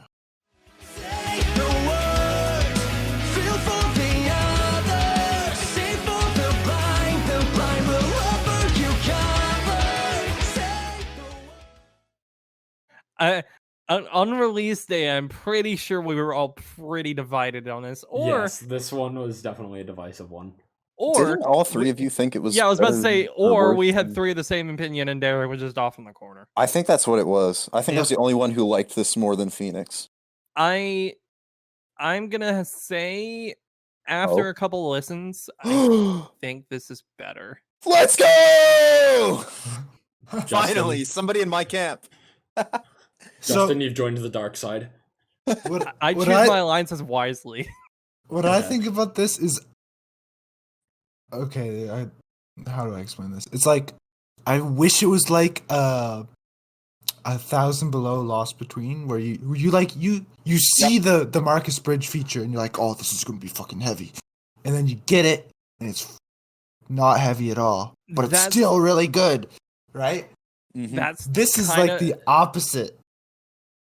Kind of, I don't know. Maybe it's I absolutely get what you're saying. Yeah, no, I agree, because like that's why I'm like not as high on this as I was when Phoenix was originally out. Because Phoenix, I adored the moment I listened to it. This one took me a couple, just because I couldn't get behind Lucas's Uncleans toward the end of the song. But I just kind of started listening to him, and the instrumentals in itself, in itself, are probably the main reason why I keep coming back to this. Just because of the vibe. Yeah. The reason this clicked with me on first listen is because I heard it even before I got to the end, the fade out, everything like that. I heard this song maybe about a minute and a half in. I said, this is going to be the closer in the album. Just like that. And I will eat my words if it isn't. If it isn't, that is a horrible choice on their part. I'm putting that one out there right on the table. This has such big closer energy to it. And I think that's part of the reason why I liked it more than Phoenix on first listen. Because Phoenix for me is, I mean, I still adore Phoenix. I don't like it any less than when I heard it. If nothing else, I like it more. But to me, this just exudes the proper energy to close an album. And it's like palpable. Like you can feel it. And if I were to listen to this song as a single, like it's in the middle of the album, then absolutely I think Phoenix is the better song. If I go into the song with the mindset that this is the closer, then this song instantly becomes a smash hit for me. Which is why, because I identified that so early on, at least for me, that made it all the much better than Phoenix. Like, obviously, like having Lucas at the end of the feature, or at the end of the song, rather, it makes no sense. Right? Like, if this is like track 6 on the album, what's the point? Right? Like, do like a Marcus Bridge feature, right? Where you, like Toby was saying, right? That you make that, you give him the clean vocals, and then have him do a little bit of uncleans in the background at the end. Like, it's perfect. It's a great middle of the album sort of thing. Him having his cleans at the end there only makes sense if it's a closer. So if you haven't listened to it in the mindset that this is the closer of the album, I challenge you to and see if your opinion on it changes. I will let you know on that later. If they fumble the bag and this isn't the closer, I'm throwing hands. Whoever makes that decision and puts this at like track 7 out of 10 needs to be shot on site. Like I do. I think this has potential to be closer of the year 2021 if they put it at the end of the album. No lie. I also want to throw out Diego's vocals in here and just be like, he was a beautiful pick for this band. Yes. Yep. Does a wonderful cleans vocals. Perfect fill-in. Absolutely. Sax sounds as good as ever. Guitar sounds as good as ever. What's not to love? Right? Like, I'm not going to disagree with anything you guys have said. This song just has not clicked with me. That's fair. It just hasn't. It doesn't. It's lacking, similar to Half-Hearted, it's lacking the punch. And Is part of it the structure? Kinda. I just feel like I go from the verse and I'm like kind of vibing with the verse, and then I go into the chorus and I feel like not much changes, and I'm kind of just underwhelmed when I listen to it. Yeah. I feel like the structure of this is probably its weakest point because it's formulaic, right? Like you got verse, chorus, instrument of choice. Verse, chorus, instrument of choice. I don't Verse, even think chorus, instrument of choice, breakdown. I don't even think that. I think if the instrumentals were actually a bit more pronounced, I feel like this would have more of a Interesting. Okay. I think what the song needs is clean vocals from Lucas. That is true. That is hella true. You get a Lucas feature, you need to do a lot more with it than I feel like this did. Yeah. I agree. So speaking of, do we want to move on then? Because that's not the only Veil of Maya we got this month. Because they also released a new song called Viscera.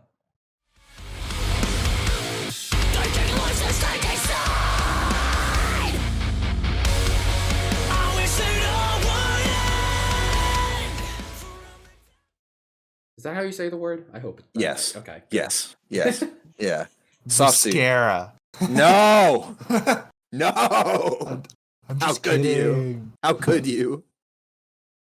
I physically recoiled a little bit, like hearing that. Like, oh man, this is really good. Yeah. It gents. It gents. This is like, to me, instrumentally classic Veil of Maya.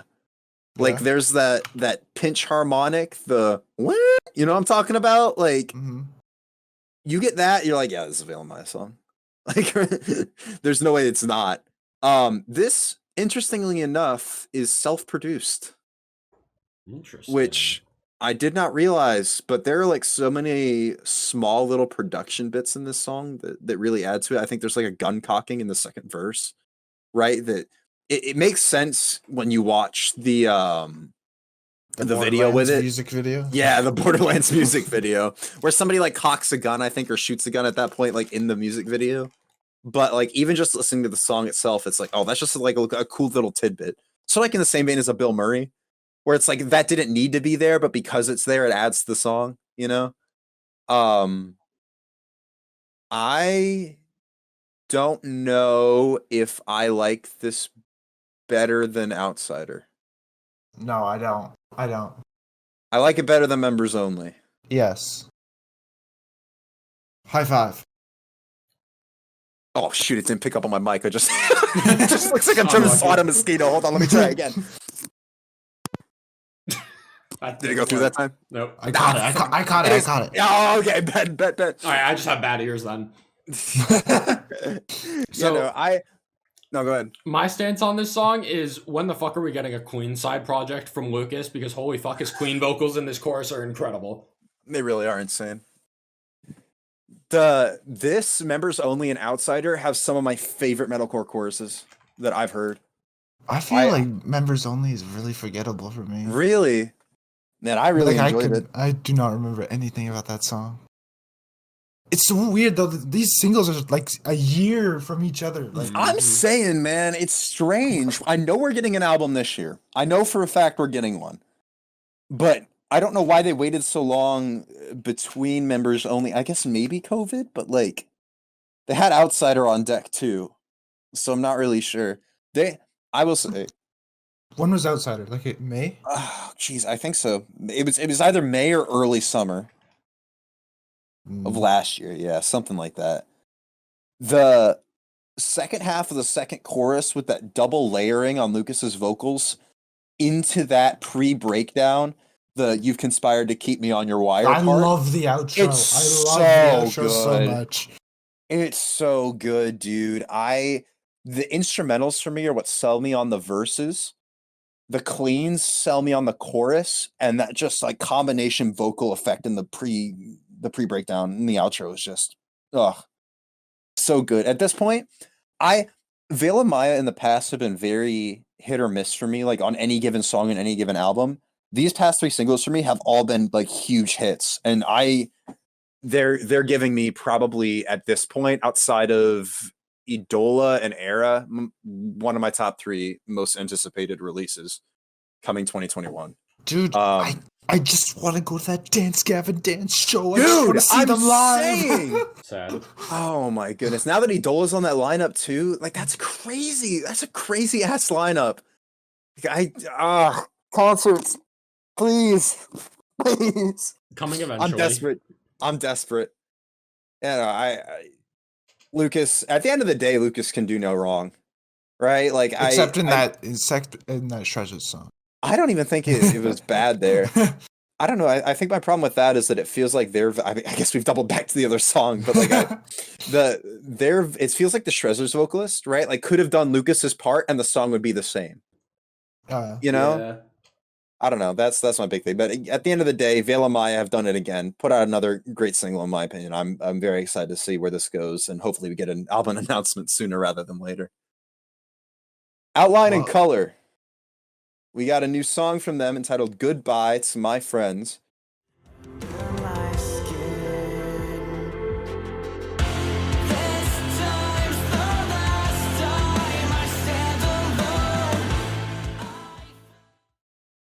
A little more emotional than I would have expected.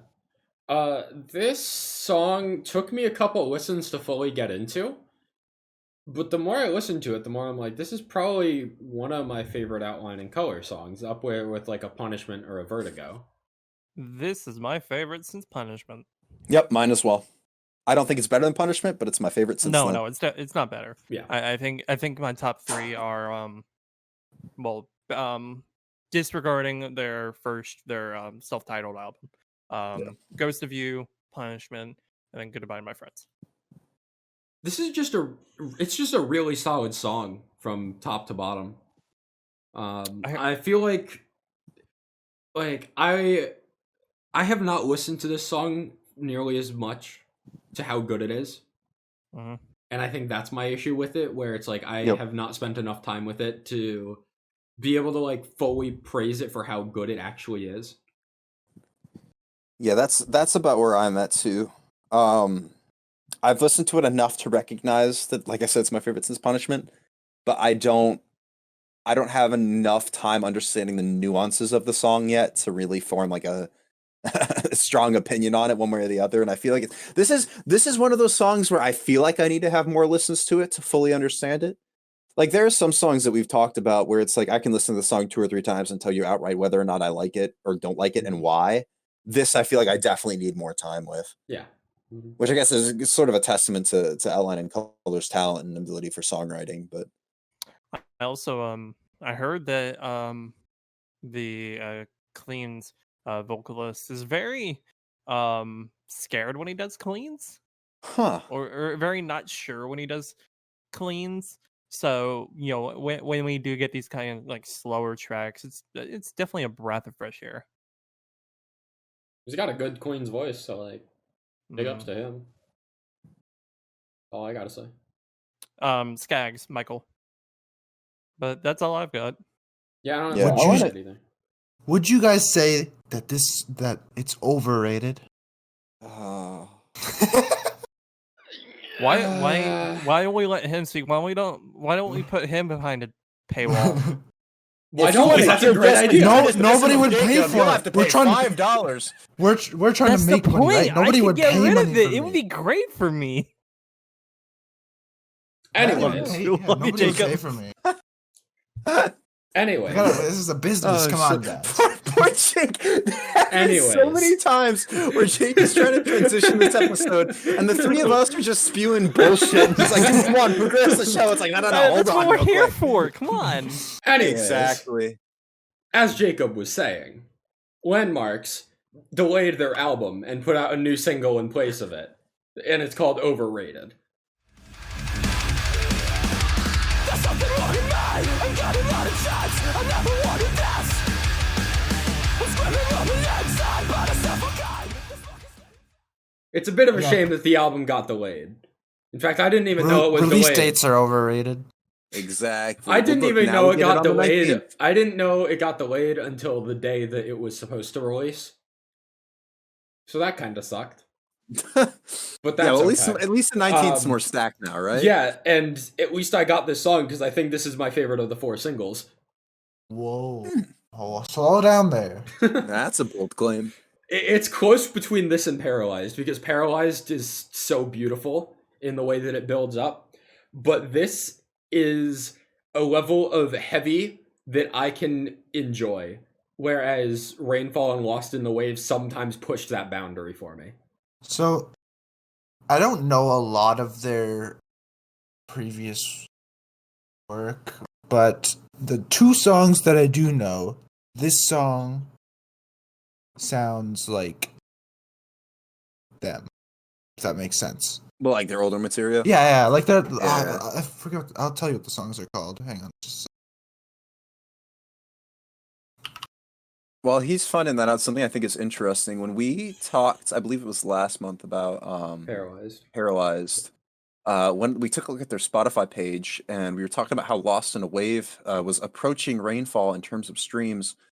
Since then, Rainfall has gotten like 30,000 more streams, bringing them to 792,000, and Lost in a Wave has completely eclipsed it at 1.3 million. Yeah, it's soaring. To the point past some of their 2018 material.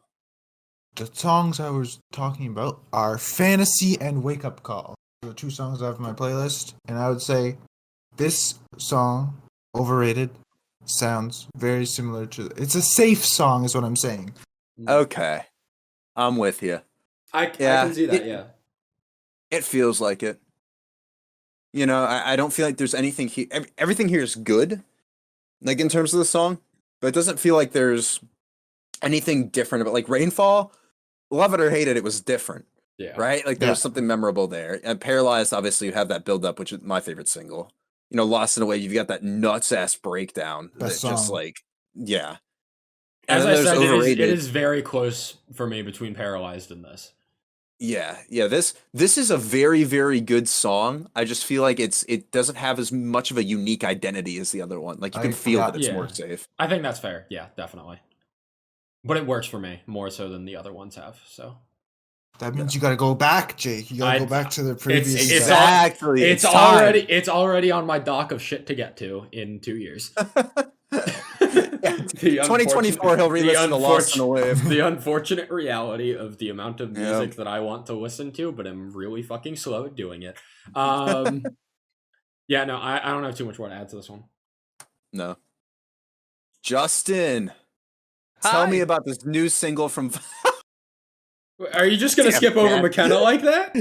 Oh, shit! Are you just going to skip over to Makena? You're just going to skip over Makena like that? Hello? Dude, he thinks it's overrated. Look, Derek, I'm excited. No. I have to defend myself. The last song I listened to in this playlist was Makena. And so I had Landmarks, and like Makena's thing is green. So I'm like, oh, what's the next white song? And I looked up and I'm like, oh, Violent Nine. Derek, you just really want to hear my voice. Man. I appreciate it. That's true. I mean, it's more revenue, right? Yeah, Like, more revenue. Just here's my PayPal. There you go. Back it up. Rewind it like 30 seconds here. We got a new song from Makena, Hivemind favorite, entitled SM 2099. Counting down the days when I know I can say I've reached the end.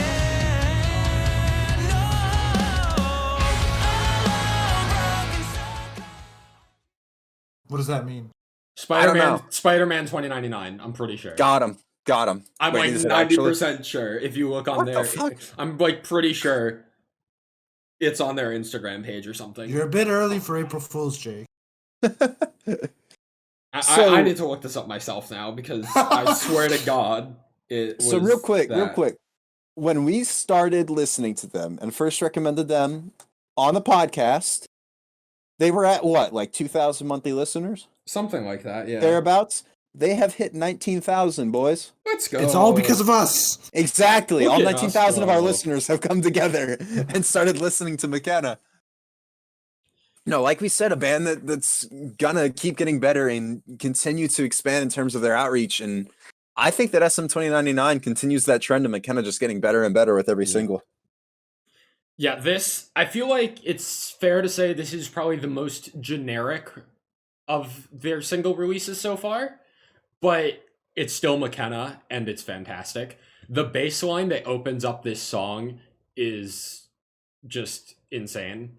It's almost like an eye-opener. Like when I think of like bass lines and songs that are memorable, like Eye Opener is usually Eye Opener by Slaves, that is usually one of the first ones to come to mind. I think this is going to be up there as like one of the ones to come to mind first when I think of like sick, nasty bass lines and stuff.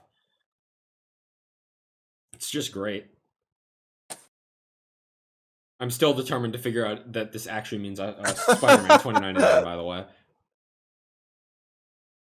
That would be something. I don't know why it would. I don't know either, but I'm gonna say this. I think this is my favorite Makena song.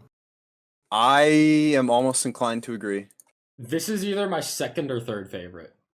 No, I don't think anything is going to top Habitual for me at this point, and I think I'm standing alone on that hill. But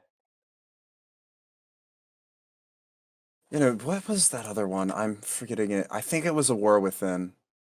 Yeah, no, it's Finer Highs. Finer Highs was the one that I'm higher on. I really do enjoy Finer Highs. This band I don't think has had any bad songs yet, which again for a band that's relatively new, it's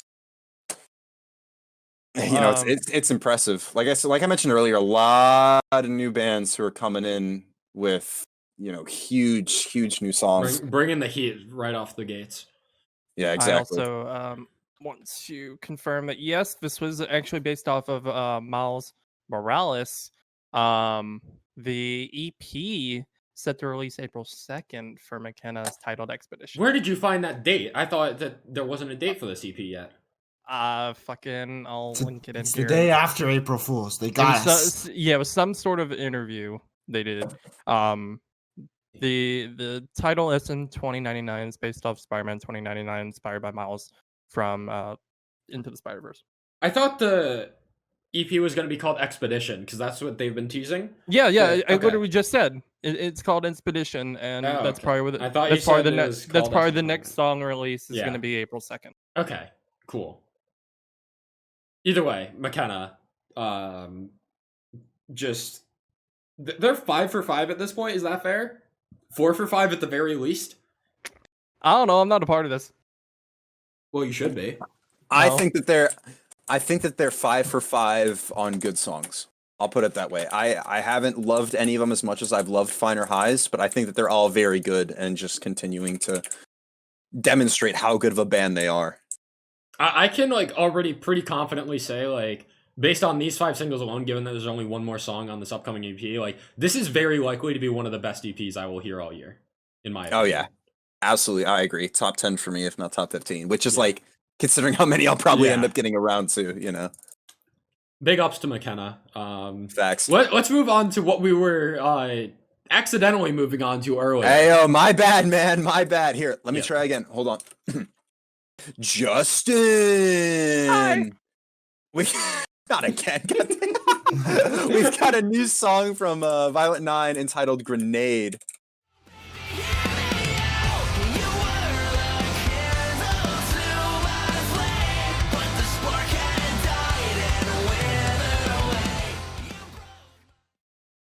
Justin, I know you feeling good about this one. I'm feeling good about this, and this band in particular. I have been trying for the last 2 weeks, I think 7 days roughly, to get these guys to listen to this band. I actually found not this song. I found Change in Plans, which was a Kellen Quinn feature, which is one of the rare times you see Kellen Quinn's like harsher vocals, which is nice. And then I listened to this song, and yeah, it's got a very clear inspiration of Asking Alexandra, Sleeping with Sirens, a little bit of Palisades here and there. But I like it. I'd say this is probably not my favorite after listening to Change in Plans and even the next single they released in 2020 after Change in Plans, Just Friends.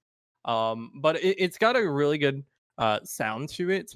The vocals are nice, a little bit higher than I would care to like, but overall it sounds really good, especially about halfway into the track where they add like a there's a good like instrument change where they add harsher drums to it. I don't know. What do you guys think? My stance on this song is that this is solid across the board, but there's nothing bad about it, but there's also nothing that really grabs my attention. This band definitely has potential. I just need to hear something that I don't want to say wows me because I feel like that's almost too much, but I need something that just grabs my attention more than this one does. Did you guys listen to Change in Plans yet? I have not gotten around to that. I have not, no. Do it. Just do it. It's got much heavier vocals, or not vocals, but instrumentals, and I think you'll like the Kellen Quinn feature. Anyway, I like, as I said, I have nothing bad to say about this song, but I also don't have much to say about it. It's just solid through and through. That's about where I'm at on it. Derek. Yeah. Yup. We got a new song from Tillian entitled Anthem.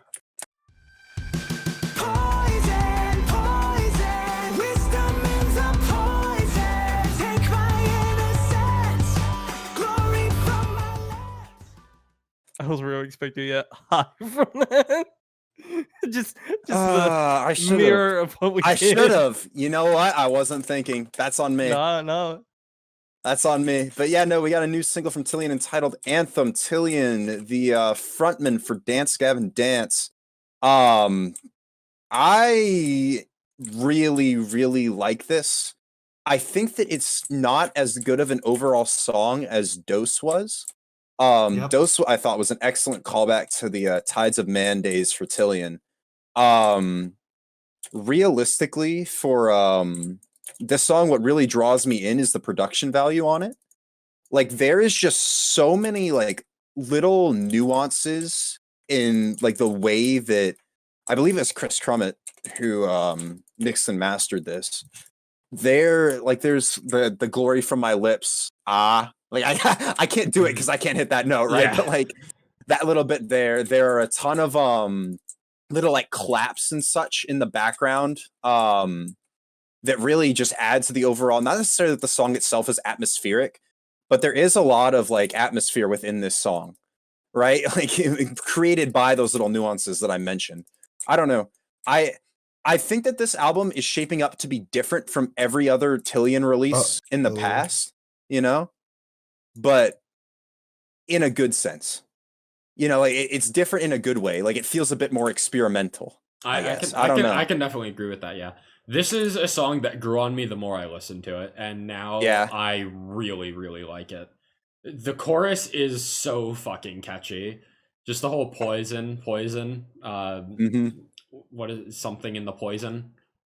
Yeah, wisdom in the poison. It's so catchy. And Tillian's vocals are as good as ever. I think I will stand by the fact that I like Tillian as a solo project more than Dance Gavin Dance outside of a few circumstances. But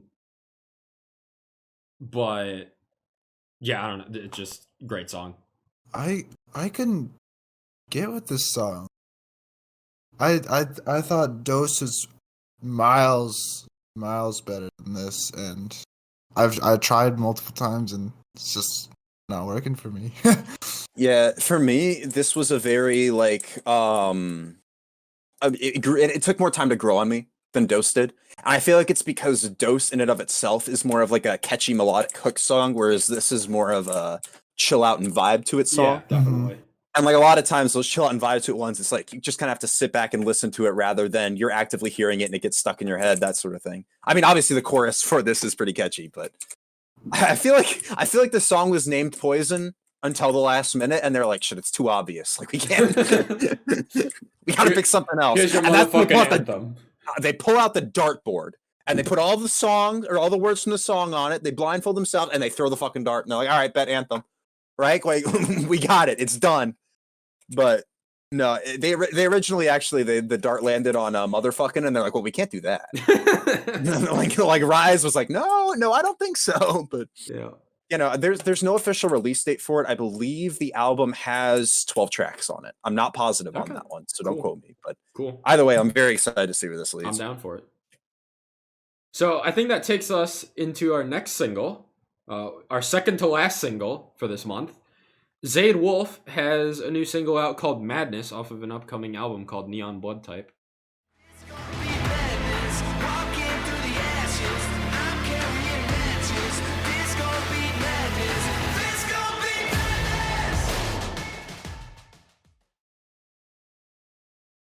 madness. Justin, what do you think of this one? Since I know you're the other big Zayd Wolf fan around these parts. I want to hear your opinion first. Alrighty then. I think this is solid. This song is a perfect example of what I love in more alternative stadium rock kind of stuff. The drum beat that comes after the hook of like "This is Madness" or whatever, just gonna be madness. The drums in that section are what I love about this type of music, where it just sounds big. And Yeah. it's just a really fun sound to me. And outside of that part, which I think is the most memorable part of the song, I think the verses are pretty solid as well. They have a fun beat to it, and but I do think like the drums steal the show in this song for sure. Yeah, I feel like the instrumentals are definitely the best part of this. I honestly the vocals weren't doing it for me. It took a couple of listens for me to like really think if this was good or not. I like it. It's just I wish the vocals had that kind of more stadium rock kind of vibe to like Gladiator or something. This where he kind of tries a little bit of those higher highs with the beats, and I kind of wasn't into it. But I'm interested to see how this album comes. Yeah, definitely. He has an album, Neon Blood Type, coming out May 7th. Yep. So there is a chance this could be really good. You guys have done a good job on selling me on this because I did not get a chance to listen to it. I also wasn't super intrigued by Zayd Wolf in general, or Zayd Wolf rather. But I gotta listen if not for the drums. Yeah. Yeah, the drums are pretty good, and you're probably not gonna go back to this just because I know how you are with stadium rock in general. Right. But I feel like if anything, you're gonna like the instrumentals. You'll appreciate them. Yeah, appreciate it Yeah. at the very least. I don't got too much more to add, so I'm about ready to move on to this last single if you guys are. Yeah, hold on. What? Is there a second part to that, or are we just holding on? No, keep going. What? I'm getting mixed messages Jake, here. I think he noticed what we did. I think No. you did. No, I ignored that for good reason. But I'm gonna post this on our chat. But you can keep going, Jake. So, Timeless have a new song called Blood on Teeth.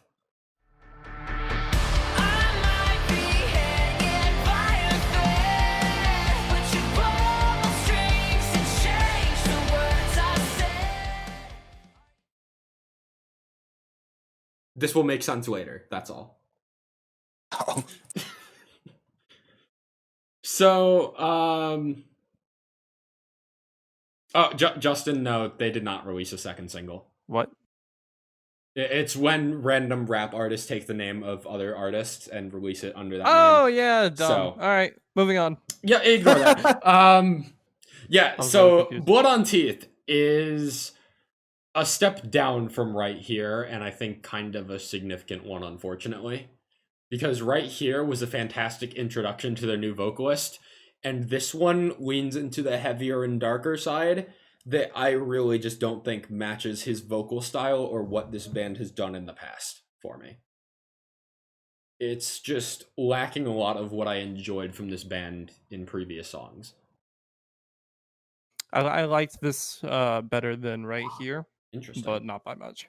Because I have barely gone back to this song in the past week, whereas Right Here was like in like somewhat constant rotation for me for like the 2 or 3 weeks after it came out. I was going back to Right Here a lot. This one is kind of just one that I like heard once and I'm like, yeah, okay, and then I move on with my day. They're about on equal level. I think I'd replay this more than Right Here. But, so what appeals to you about this song then? I would say that the like darker tone to it. Interesting. So we just have different stance. We have different viewpoints on the darker, heavier tone to the song, though. I mean, that's fine. We both agree that their bassist should come back and sing again. Yeah, that's true. Their old vocalist was so fucking good. Not to say that this new guy is bad, but their old vocalist was a hidden gem. I would love a dueling track between them, like where they kind of bring in both the vocals. That'd be I really don't think cool. that's gonna happen. Yeah. That's all I got though. Derek, you got any thoughts? No, I think you guys about covered it. I wasn't super high on this song. So, the Timeless reference comes back here as we move into our albums and EPs of February. So, let's get started then. Timeless by Mice and Men. And there you have it.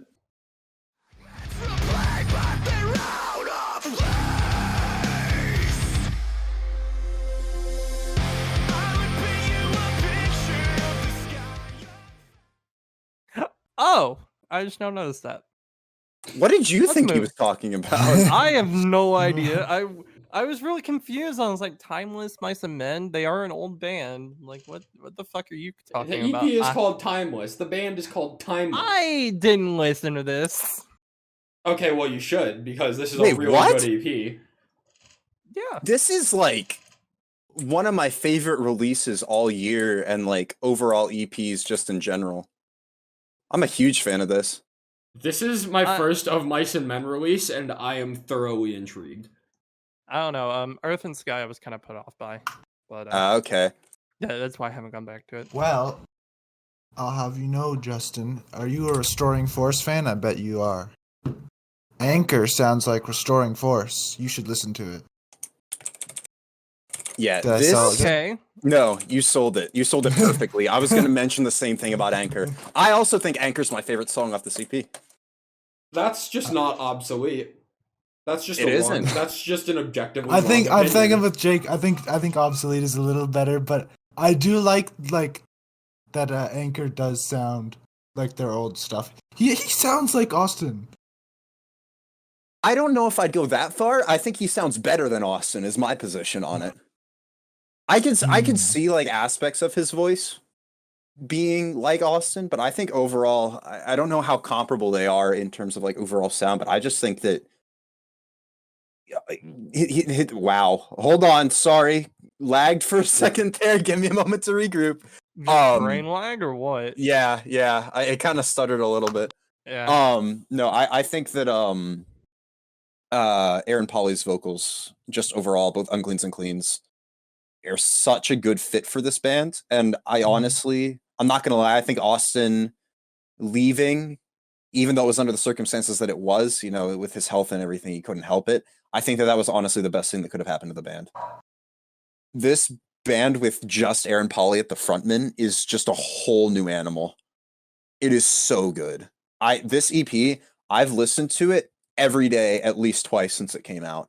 Like on my way home from work, I'll roll the windows down, I'll put this EP on, I'll just blast it.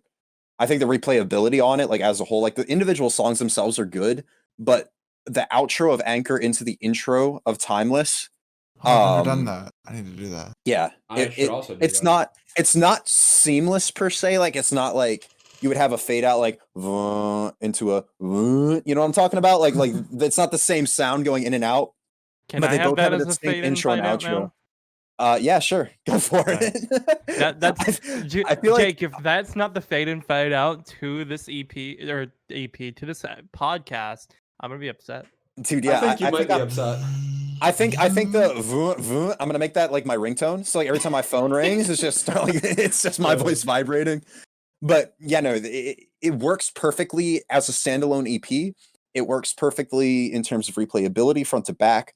I think that this may be the first 3-song EP I've heard that feels like one cohesive package and like everything is there. Like I love and this was the Too Close to Touch thing I wanted to bring up earlier. I love the 3-song EPs from Too Close to Touch. Those don't feel nearly as cohesive as this does.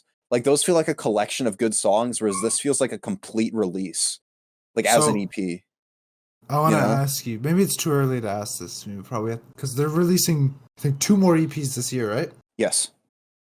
Would you rather an album? No. I don't think so. Different from earlier. So yeah, and here's why. I think that if this EP, I think this EP is a proof of concept. I think if every release is as cohesive as this one was, like of each EP, because they said that there's going to be 3 EPs, and then I think 2 to 3 more songs that don't make an EP, and that'll just end up being on the record. Like it's not going to be a 9-song album. If each EP flows in and out of itself as well as this EP does in terms of replayability, I think it'll be interesting to see where each individual song ends up on the album. You see what I'm saying? Like any individual one could have the opener on it. Any individual one can have the closer. But the fact that each of them act like that, right? If the other 2 EPs are like that, that means that at any given point, any of these songs could really transition into each other, and it's going to create one big cohesive album. So if the other EPs are treated like that, I'm almost more excited to see how they end up working together on an album after I've already heard them all. You know? And I think it helps that I know I'm getting an album after this, as opposed to Too Close to Touch, where I know it's just going to be a collection of EPs. Yeah. You know? Yeah. That's an interesting point. This overall... Oh, go ahead. I'm sorry. Yeah, before we get off this, I literally just listen to Anchor, and I'm aboard. Okay. We did it, Reddit. Take the small victory. We did it, Reddit. You guys could have just fucking said it was.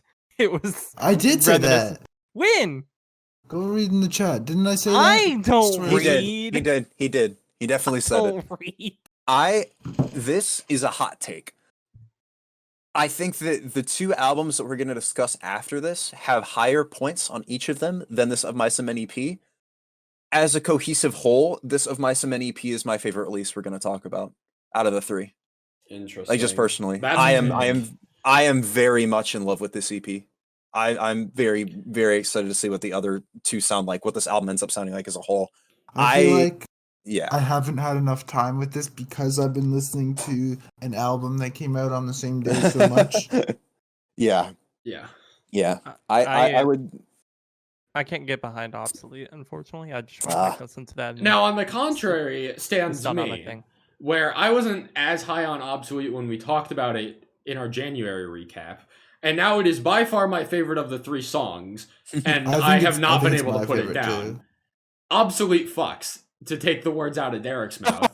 It does. Obsolete fucks. That's just all it is. It's like, it's just the classic metalcore goodness that it's just classic metalcore done well. That's all it is, and I love it.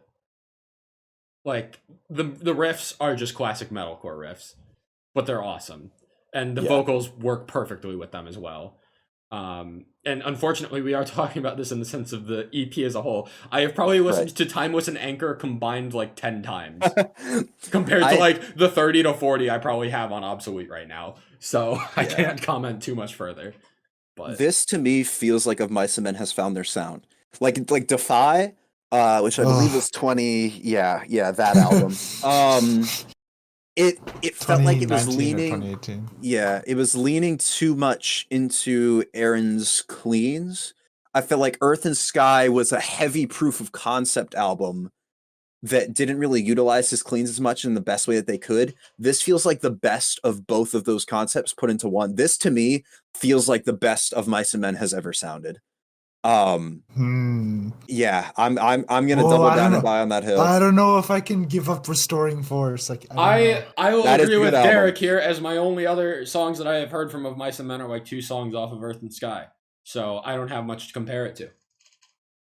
Yeah, I don't know how much more time we could or should spend on this, but overall, Jacob, I would challenge you guys to listen to it front to back, then let it loop through once more and see if your opinion changes on any of the songs, the EP as a whole. Because I liked all of them prior, like because I listened to Anchor individually before I heard the EP all the way through. But just overall put together, it's one fantastic cohesive EP, and I highly recommend it. Probably my easiest recommend out of everything this month. So let's go from there as our one EP that we're talking about this month into the 2 massive album releases of February. Starting with none other than Normandie, who have finally released their 3rd album, Dark and Beautiful Secrets.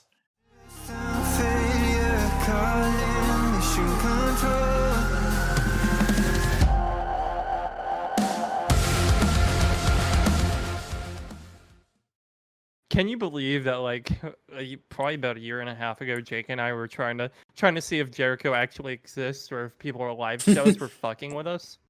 Yeah, that's a good point. Actually, like some sort of, like Jericho's like some sort of cryptid, because like they were playing Jericho at live shows in December. No, that's Icy Star. They were playing Jericho in live shows in December 2019. I'm pretty sure the song didn't release until August 2020 officially, and there was like no footage of it whatsoever. And I kept scouring the internet. I was like, where the fuck is this song? And we finally get Jericho, and now we are finally here with the entirety of Dark and Beautiful Secrets in our hands.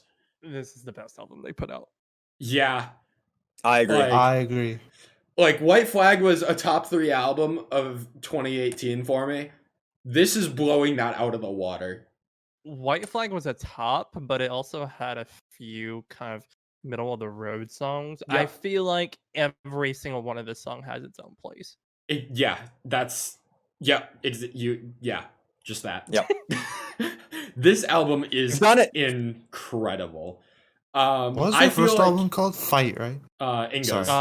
Featuring a song called That Fight. feels like, yeah, that's the only song I remember.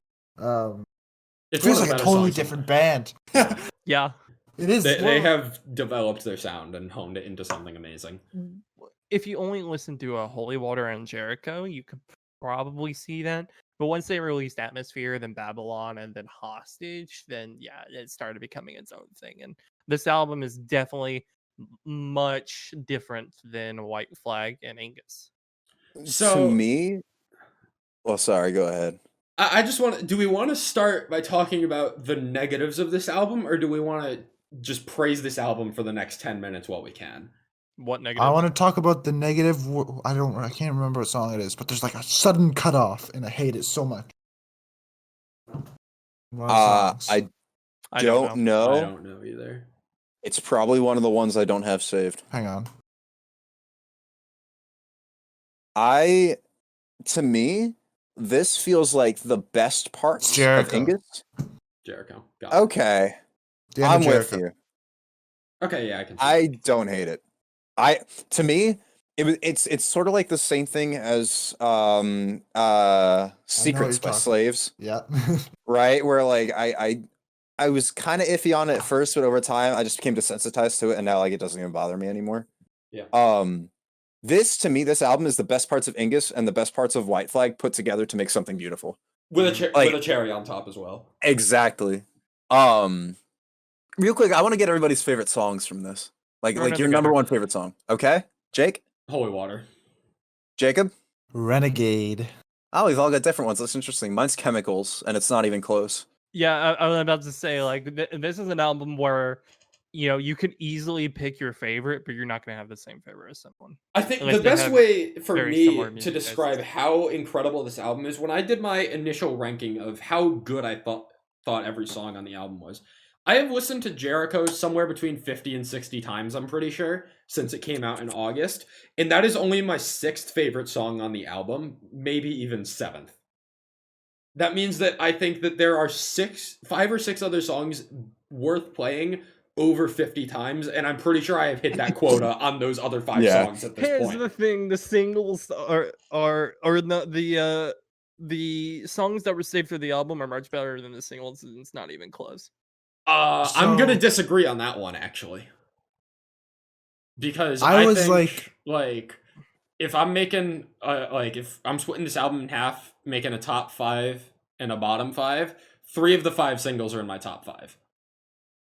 Okay. Being Holy Water, Hostage, and Babylon. What were you saying, hearing the singles in the context of the album made me love them more. Yep. And because I was not excited. Like I didn't even know this was coming out when it came out. Like I just saw you guys posted in the chat. It's like, oh, you're reacting to it. No, I couldn't make it then. Yeah, that's where I'm at too. That like I heard oh god, what was it? What were the first 2 singles? It was Jericho and Holy Water. Holy Water. And I was like completely unimpressed by both of them, and so I decided to just save myself for the album, for the rest of the singles. And I think that did like really enhance my listening of it too. But I ended up saving every single besides Hostage. I think, and Jake, don't hate me. Hostage is my least favorite song on this album. Damn. Well, let me return the favor in saying that Chemicals might be my least favorite. Oh no! Okay, fine. I'll take the 1 for 1. I will get onto that later. So I have 3 songs on this album that aren't saved, and they're Hostage, Bury Me Alive, and Renegade. And for me, it's because, at least for Renegade and Hostage especially, I think that Philip's upper range, like his highest range for like Chemicals, right? He goes into it on maybe like a word or 2 and provides an excellent flow and variation. When he goes into that upper range for extended periods of time, something about that vocal delivery doesn't do it for me. And I think that among the fantastic, beautiful compilation that is this album, and the instrumentation here, by the way, is probably my favorite I've heard all year. Absolutely wonderful. Yeah, it's fantastic. That's my biggest gripe with this album is a personal preference. It is nothing that I can point out objectively because I don't think that there are any objective flaws of this album. Like I could go on and say that this almost has a Slaves effect where it feels like every song could have been a single, right? Like it feels like a collection of 10 singles. But the 10 singles all work together in such a way that it feels like a cohesive 10 singles rather than a bunch of standalones, which I think is what part of makes this album so good, is that every song is huge in its own way. And none of them feel isolated from each other. They all feel like a part of one bigger thing. If you get Mission Control and Thrown in the Gutter as singles, like they probably get the same traction that like Jericho or Holy Water did. Yep. Yeah. Can we also talk about the theming in a lot of this album? What a lot of religious. Yeah. I actually read an article that kind of explained it more, where Philip was basically saying that he grew up in a very religious household in his childhood. And as he grew up, he wanted to detach himself more from the religion because he felt it was toxic to his mental health. And this album is kind of portraying that process. And I think I'm going to tie this back to Chemicals. The closing song on the album, in the chorus says, "I gave my life to the sin, but I'm not a sinner." And I think that just perfectly encapsulates that message of trying to escape a toxic religious like environment. I just once that line clicked with me, like that made Chemicals hit with me much more, and I'm gonna say that, and I'm still gonna stick to my point with it maybe being my least favorite on the album. And that's just a testament to how incredible this album is, I think. I find Normandy to be at their strongest when they lean into those more, I guess, electronic elements, right? Like I feel like they're very present on a song like Mission Control, which I think is probably the second best song on the album, personally for me. Babylon as well. Chemicals, especially for me, that like electronic melody in the chorus is really what sends that song over the top for me. And I mean, like, it's the same sort of thing that like Enough, right, is probably tied with, or from White Flag, is tied with Chemicals for my favorite Normandy song, because it's got those very slight electronic influences that they don't feel like they're making the song electronically driven. They add just enough to make a great song that much better. Yeah. There's just so much going on in these songs that it doesn't feel overwhelming in any sense. It feels like everything works together in such a way that creates like one big, beautiful album. I mean, this is just fantastic. I think it's just crazy to me that Normandy have released 3 of my 5 favorite songs of this year so far. Like, Hostage, Mission Control, and Thrown in the Gutter are all probably in contention for my top 5. And if not Thrown in the Gutter, Babylon is up there too. Yeah, I was about to say, I'm glad you said something about Thrown in the Gutter, because that is. I feel like we've been talking very general about this album. Do you guys want to jump into like more specifics about some of these songs now? Absolutely. Yeah. Let's start with Thrown in the Gutter as we were talking about it, I guess. Yeah, Thrown in the Gutter, man, that is not a sound I thought Normandy would go with. I'm surprised you say that, because I feel like that's not too astray from some of their other songs, like in the vein of like Maniacs. Almost. I didn't like Maniacs, so I guess. Okay, well then. I guess that's fine. But yeah, this is probably my favorite, just because the lyrics, like King of the Carcass. Like when I heard that, just the entire song. The chorus of that goes, "Leave me to rot, a king of the carcass." I'm pretty sure, and that's just an incredible line. Yeah. I also want to point out, well, you were talking about Mission Control a lot, but I don't think a lot of us have talked about Atmosphere, which is probably the slowest song that Normandy has done. In contention with The Bell. But with The Bell. But I feel like that is probably the best way they could have done a slower song.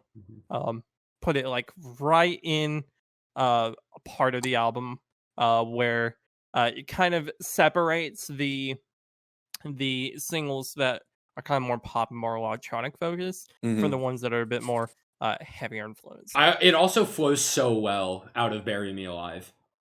It flows so well out of that song. Which, just to quickly touch on Bury Me Alive, is one of the few flaws that I have with this album. In the vein of, and like, it's such a nitpick. This is such a nitpicky thing, but that song would be infinitely more replayable to me if you cut out the first 10 seconds and just jump straight into the first verse.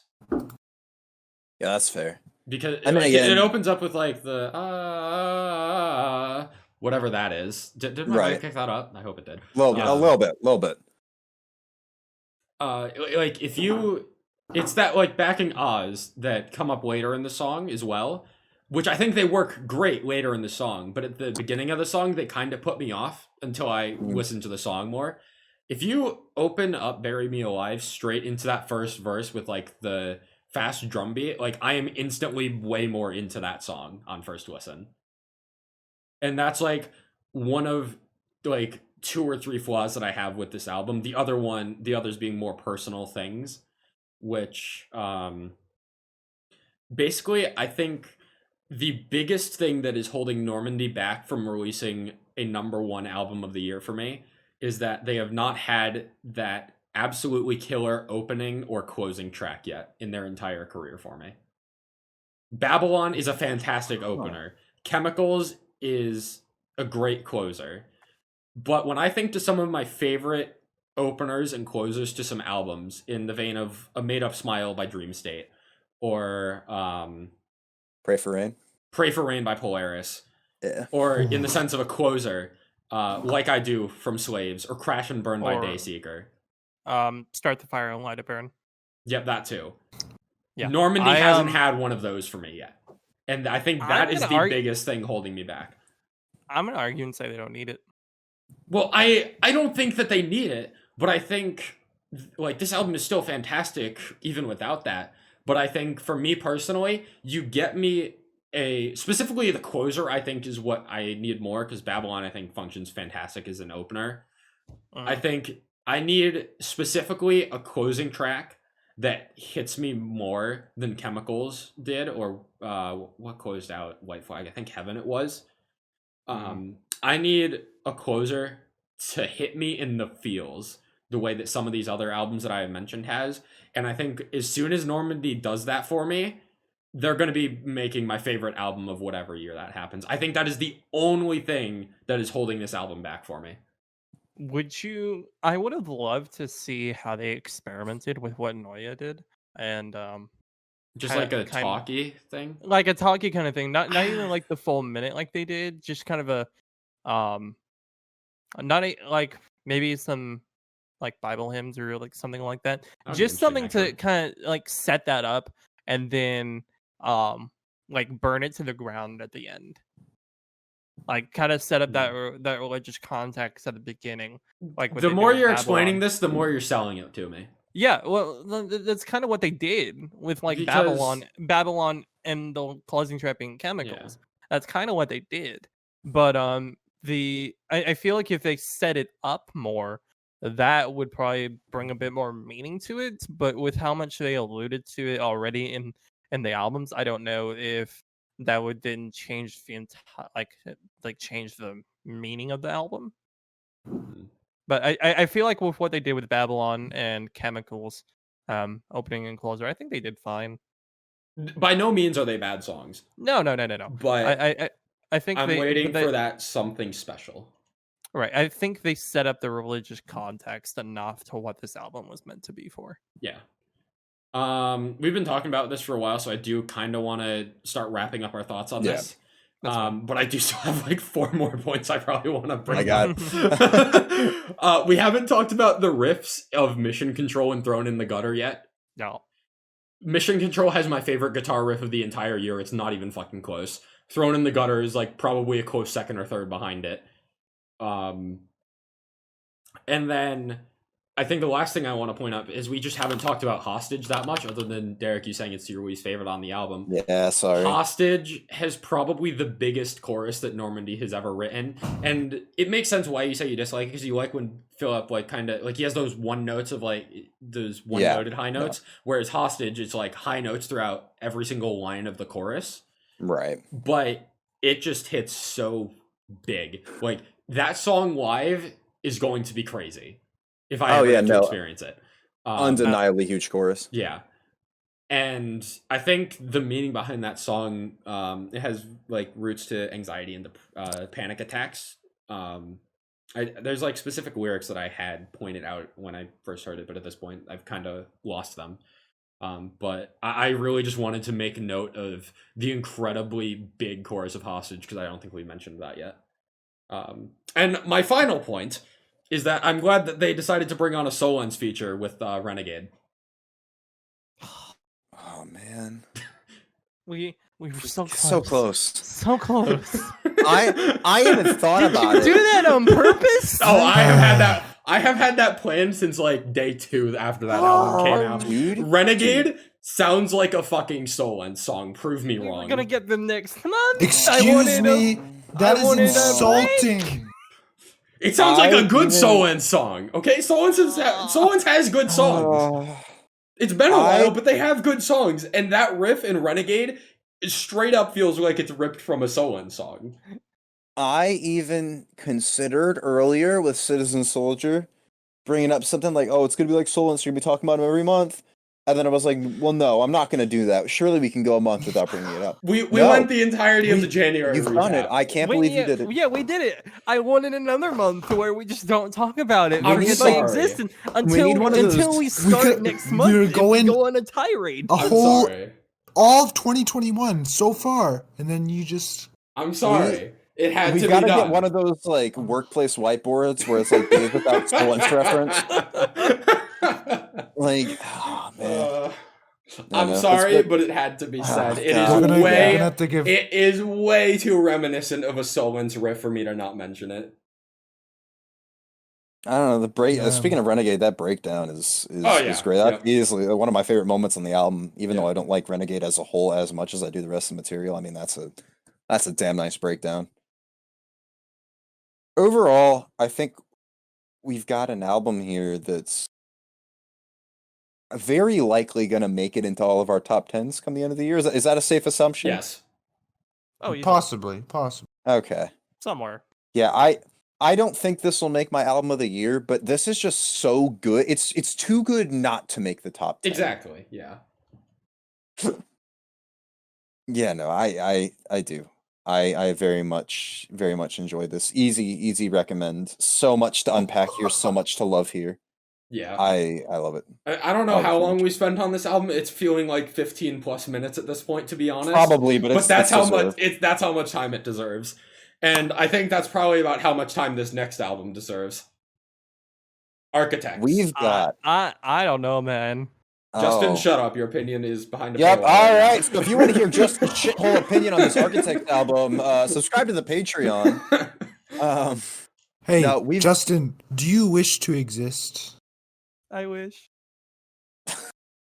Well, I guess you guys aren't. You guys aren't gonna have to know. You guys won't know what Justin answered. We don't know if he actually wants to exist or not. Yeah. Find out for a $5 paywall. It's fine. It's fine. I'm just tweeting the number of days since Hivemind talked about stolen. Oh my god. Twitter. So did you have that? Like, no, that's an image flip. I don't know. We've got a new album. No, I had it right. From damn it, Justin! You're getting interrupted now. I had to deal with it the entire episode. Jake, is this how you felt earlier? Yes. I am so sorry. It's okay. No Dartboard was worth this. Architects have a new album. 0 days since Solon. You're gonna make him leave the For those that wish to exist by Architects.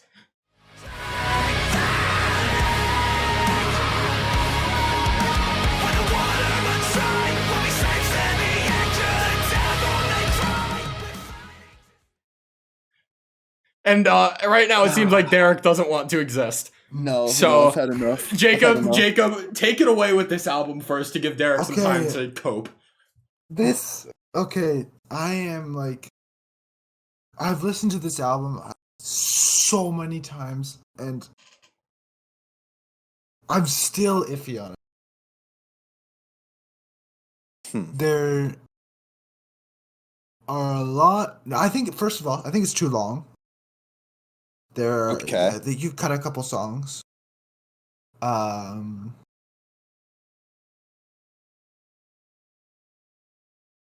do I want to go with this? The high points are so fucking high, but the lows are so low. Does that make sense? I can relate to that for sure. And it even happens like within songs. Like, I want to say Impermanence is my example.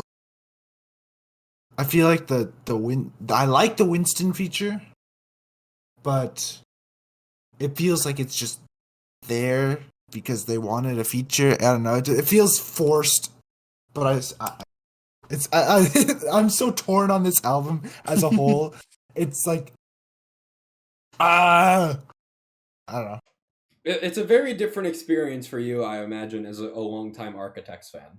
I'm not that long time, though. I've only, Holy Hell is as far as it goes. Okay. But, you've gone back to, their older material since then. Some of it, yeah. That's not something I've done. So, for me, is this, considering I really only liked 1 or 2 songs off of Holy Hell, for me to be able to enjoy just about half of this album is already an immense step up. And I feel like me saying that is discrediting this album for the amount of high points that it actually has. When in reality, there's a lot of great on this Architects album, and it's just not for me. And I think the best example of that is probably in Discourse is Dead, which is the most reminiscent to that Holy Hell sound, and it just doesn't work. Black Lungs is actually interesting. Okay, well, so it's interesting that you mentioned that, Jake, because Discourse is Dead was written during that album cycle. Okay. Huh. That might explain So, it. so that's why it sounds the most like, 2018 Architects. The moment I liked Animals, it was a step up from every previous Architects release for me. No, that is true. I don't think there has been any band that I have tried harder to like and failed than Architects. Like, their older material is all just so good, not great for me, that it's unreal. I've listened to Holy Hell's the one with Doomsday on it, right? Yep. Yeah. And the ones before this, I've listened to Holy Hell probably 10 to 12 times through, and All Our Gods Have Abandoned Us probably anywhere from 5 to 10 times through, and the rest of their albums at least once or twice. And there's just nothing there that clicks with me in the way that I want it to. Before All Our Gods Have Abandoned Us, there's not much. Yeah. There's a few, like, you get a few tracks like Broken Cross and oh god, what's the song? These Colors Don't Run. Right. Yeah. That said, I have every song on this album saved. Opener, closer, Flight Without Feathers included. That is the crime. I don't know. I don't think that this is objectively Architect's best album. I think I've listened to Holy Hell enough to say that I think Holy Hell is Architect's objectively best album. I think so too. This is their subjective best album. I feel like because, well, obviously it's subjective because I love it, right? Like, I really, really enjoy it, but it also feels like this could be seen as a way for them to branch out in probably the best way possible. Like, I'm gonna bring up a reference to an album that released today because I feel like it's pertinent to this. Something like A Day to Remember, right? That is a completely different sound from all their previous albums. It's not a good change. It's really not. It feels like a collection of songs without any semblance of some sort of meaning. It's having an identity crisis. If that's the lower end of the spectrum, and say maybe Caligula by In Heart's Wake is in the middle, right? Where it feels like there's a lot going on there that works well together, but you got a song here and there that feels like it doesn't work. To me, this is the best possible example of a long album that can have multiple different influences and ideas throughout it and still works almost perfectly together. You know, I remember when we first listened to this album together, Derek, that it's an hour-long album that doesn't feel nearly that long. I think it feels that long. I was gonna say I've never been so confused by the length of the like the length of an album, because I listened to it front to back and it feels like an album, or it feels like an hour, but it doesn't.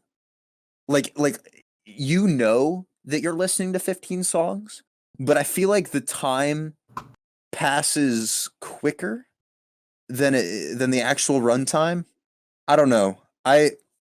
There's enough variation to me that it feels like it doesn't get too repetitive or drawn out.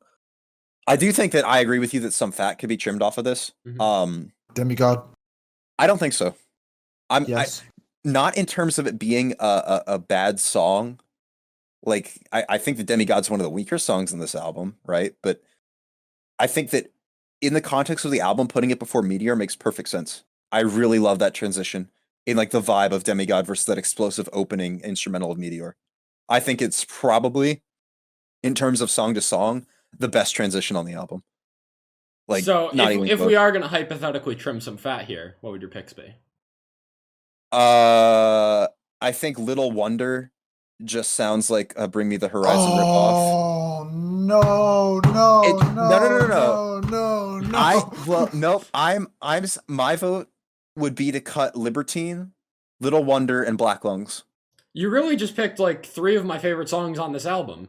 I think Black Lungs is the worst song on this album. Damn. No lie. No. I can't. I don't like it as much as I do the rest. Anyway, I don't know. I think that the difference in opinion of my like version of like looking at these songs, if you want me to pick like 3 individual songs that I think are just overall the weakest, that's a different story. I think in terms of making a great cohesive album that strives to create that message of, because the whole point of this album, from what I've gathered, is that like it's a contrast between hope and hopelessness in like terms of our society and climate. Yeah. And it's like on one hand, you feel like you've got this hope that something can still be fixed. And then there's also that contrasting nihilism where it's like, oh, well, it's too late to do anything. Like the individual person can't make that change. I'm going to bring up a lyric from Meteor where it says disasters at Please your door. do.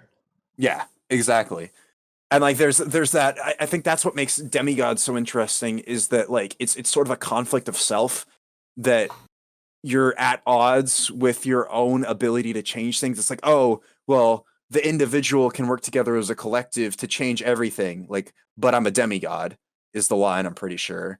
And then there's also that hopelessness through Meteor where it's like, yeah, disaster's knocking at the door. Like, is there really anything you can do?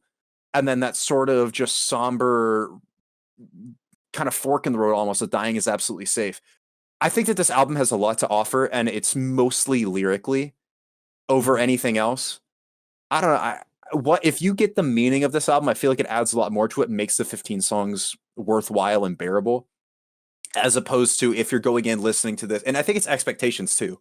For me, I didn't love previous Architects albums, so it's only up from here. For people who love something like Holy Hell, which again I think is objectively the better record, you're coming into this looking at all this variation and saying, it's too long, there's too much going on here, maybe not so much for me, which I could completely understand. But from my perspective, I think that this album front to back, even though I would trim some things for what it is, I think it's near flawless. I am happy to have finally enjoyed an Architects album. That ultimately that's my biggest takeaway, is that I went from not at all a fan of Architects to I really enjoy this record. I am anticipating every Architects release from here on out. Yep. I'm pretty much in the same boat. Not to the same level, but right. I do think that it is a bit of a shame that Animals was the lead single, in the sense that it is so far above everything else on this album for me that the expectations that I had from Animals heightened my expectations for everything else, and it didn't reach those expectations. Although Animals as the lead single was absolutely the right choice, as that song has been doing numbers for them. So yeah, I think you almost have to lead with that. Yeah. Right? Like it's one of the, if not the biggest song in terms of like chorus catchiness, whatever. Mm-hmm. And I feel like it's a decent enough representation of everything you're going to get on this album. Mm-hmm. Like just packaged into one. The singles to me make sense. I don't think Meteor made sense as a single to me. That one I think was mainly meant for radio. Just to try and get some more hype building around this album. That's the only explanation I've got. Yeah, I thought Discourse is Dead. They played it at their what is that show called? Royal Albert Hall. Yeah, they played. Yeah. I'm pretty sure they played it there. So I thought it was going to be a single as well. Yeah. I don't know. I think there are plenty of things on here that like An Ordinary Extinction, right? Like I thought, like, why don't you make that a single? To me, that's the best song on the album, personally. That's my favorite of the non-singles for sure. But then, like, there's enough electronic influence on there, like in that song, that isn't present in the rest of the record per se. So it's like, oh, it's creating unrealistic expectations. I don't know. I think the singles made sense for what they were, but there's plenty of other things that could have potentially made it on there. I don't know. I think that every song on here at least has something to love. Like even Demigod, right? Like I know that, like, Jacob, that's your least favorite song on the album, right? Yep. But that bit where it transitions from an energetic chorus into like this sort of faint, wispy delivery, and I guess it would be a bridge till the end of the song, right? Like I feel like that at least is unique enough and has something to offer to this album that there's something to, even if you don't like it, like to appreciate. You know what I'm saying? I mean, even if you don't. Right? Like, I don't know. To me, it feels like even the people who don't like this album still appreciate what's there. If that makes any sense. Like, like there's tracks on here I absolutely love. I think there's some I absolutely hate. From what I've seen, everybody either really loves it or is sort of ambivalent about like half the tracks on here. And I feel like that sort of rings true for us as well. Right? Yeah. Mm-hmm. I don't know. I also think you have songs like Memento Mori and A Wasted Hymn as closers on their previous two albums. Yep. Dying is Absolutely Safe is way worse than both those songs. It's awful as a closer. Well, in comparison to... Well, that's what I was going to say, yeah. In comparison to those two songs. Objectively, those are the better closers. I think subjectively for what this album was trying to do, I think this closer works perfectly. I'm curious to see. Apparently, if you, I saw on Twitter, if you don't, if your record player for the vinyl version of this, if you don't have it so your needle automatically picks up after the record finishes, that static and ambient noise at the end of the closer will play on an infinite loop until you bring that needle up. So it's supposed to give you time to like reflect on everything you just heard and everything like that. And I'm very curious to see if I hear it on vinyl, if that's the case, and if it is, then how much that impacts my feeling on the closer and everything like that. But that's interesting for sure. Yeah, I'll keep you updated on that. But I don't know. I feel like I kind of got a little too passionate about the album there. Well, I mean, no, you got a lot to say about it, so I can't blame you. This is the biggest surprise so far of the year for me. If you'd have told me like last year before Animals released even that I would have like be loving an Architects album, I probably would have laughed. Oh yeah, if you told me I was gonna enjoy half of an Architects album before Animals came out, like that was just not gonna happen. I think another problem I have is maybe I set my expectations too high because I loved all 4 singles. Yeah, I'm in the same boat with that. I loved all 4, and then get to the album, it's like, because I think if I make like my top 5 songs on this album, it's the 4 singles and An Ordinary Extinction. Probably. I guess, yeah, see, so that's different for me because I loved Animals, I loved Dead Butterflies. I didn't like Meteor until I heard it in the context of the album after Demigod, and Black Lungs. I've had saved, I've listened to it, I like it, I'm just not super in tune with it in the way that I am a lot of the other tracks on this album. And the more time I've spent with the newer songs, the more strongly I feel about that. But yeah, I don't know. Overall, just a very solid release. And I think a good sound change. Like I feel like if you're going to change your sound or like adapt to a newer sound, this is how you do it. Like I feel like there's enough of the older influence, obviously on Discourse is Dead, but just in general with a lot of the instrumentals.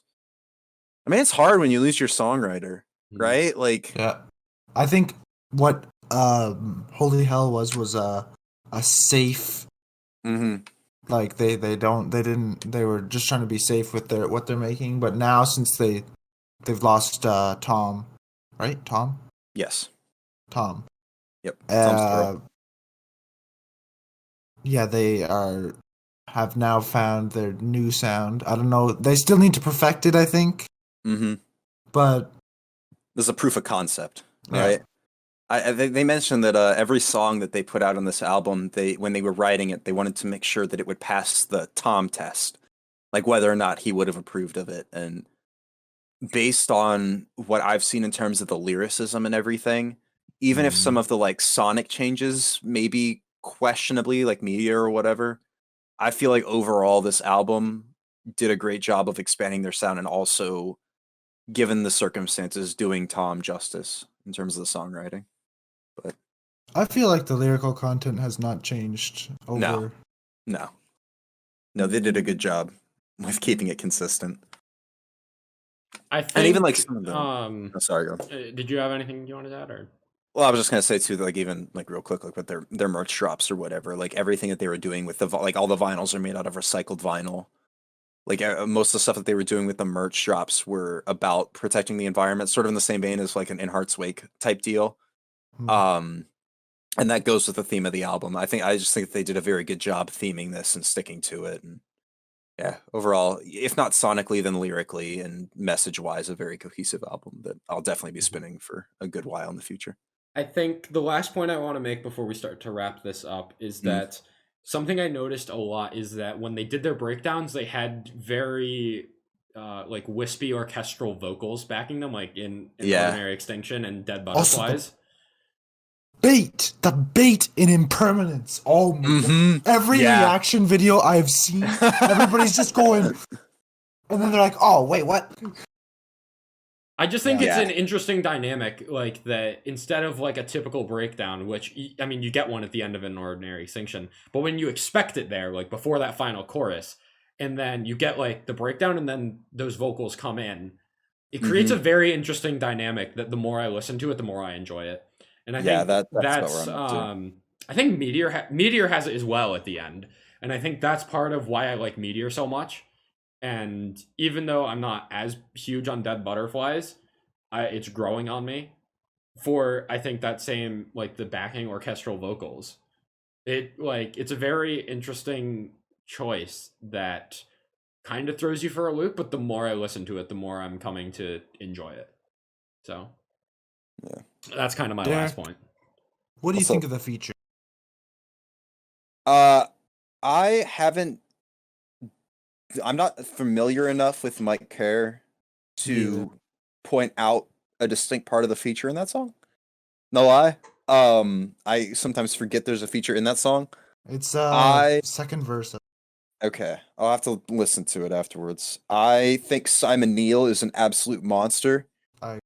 That shit was crazy. I love it. I personally didn't like it, but I think it grew on me. The Simon Neil feature has not grown on me. And what is it, Goliath? Goliath. Yeah. Winston McCall, I really do not like Parkway, but that feature fucking goes, dude. Oh my goodness, it's so good.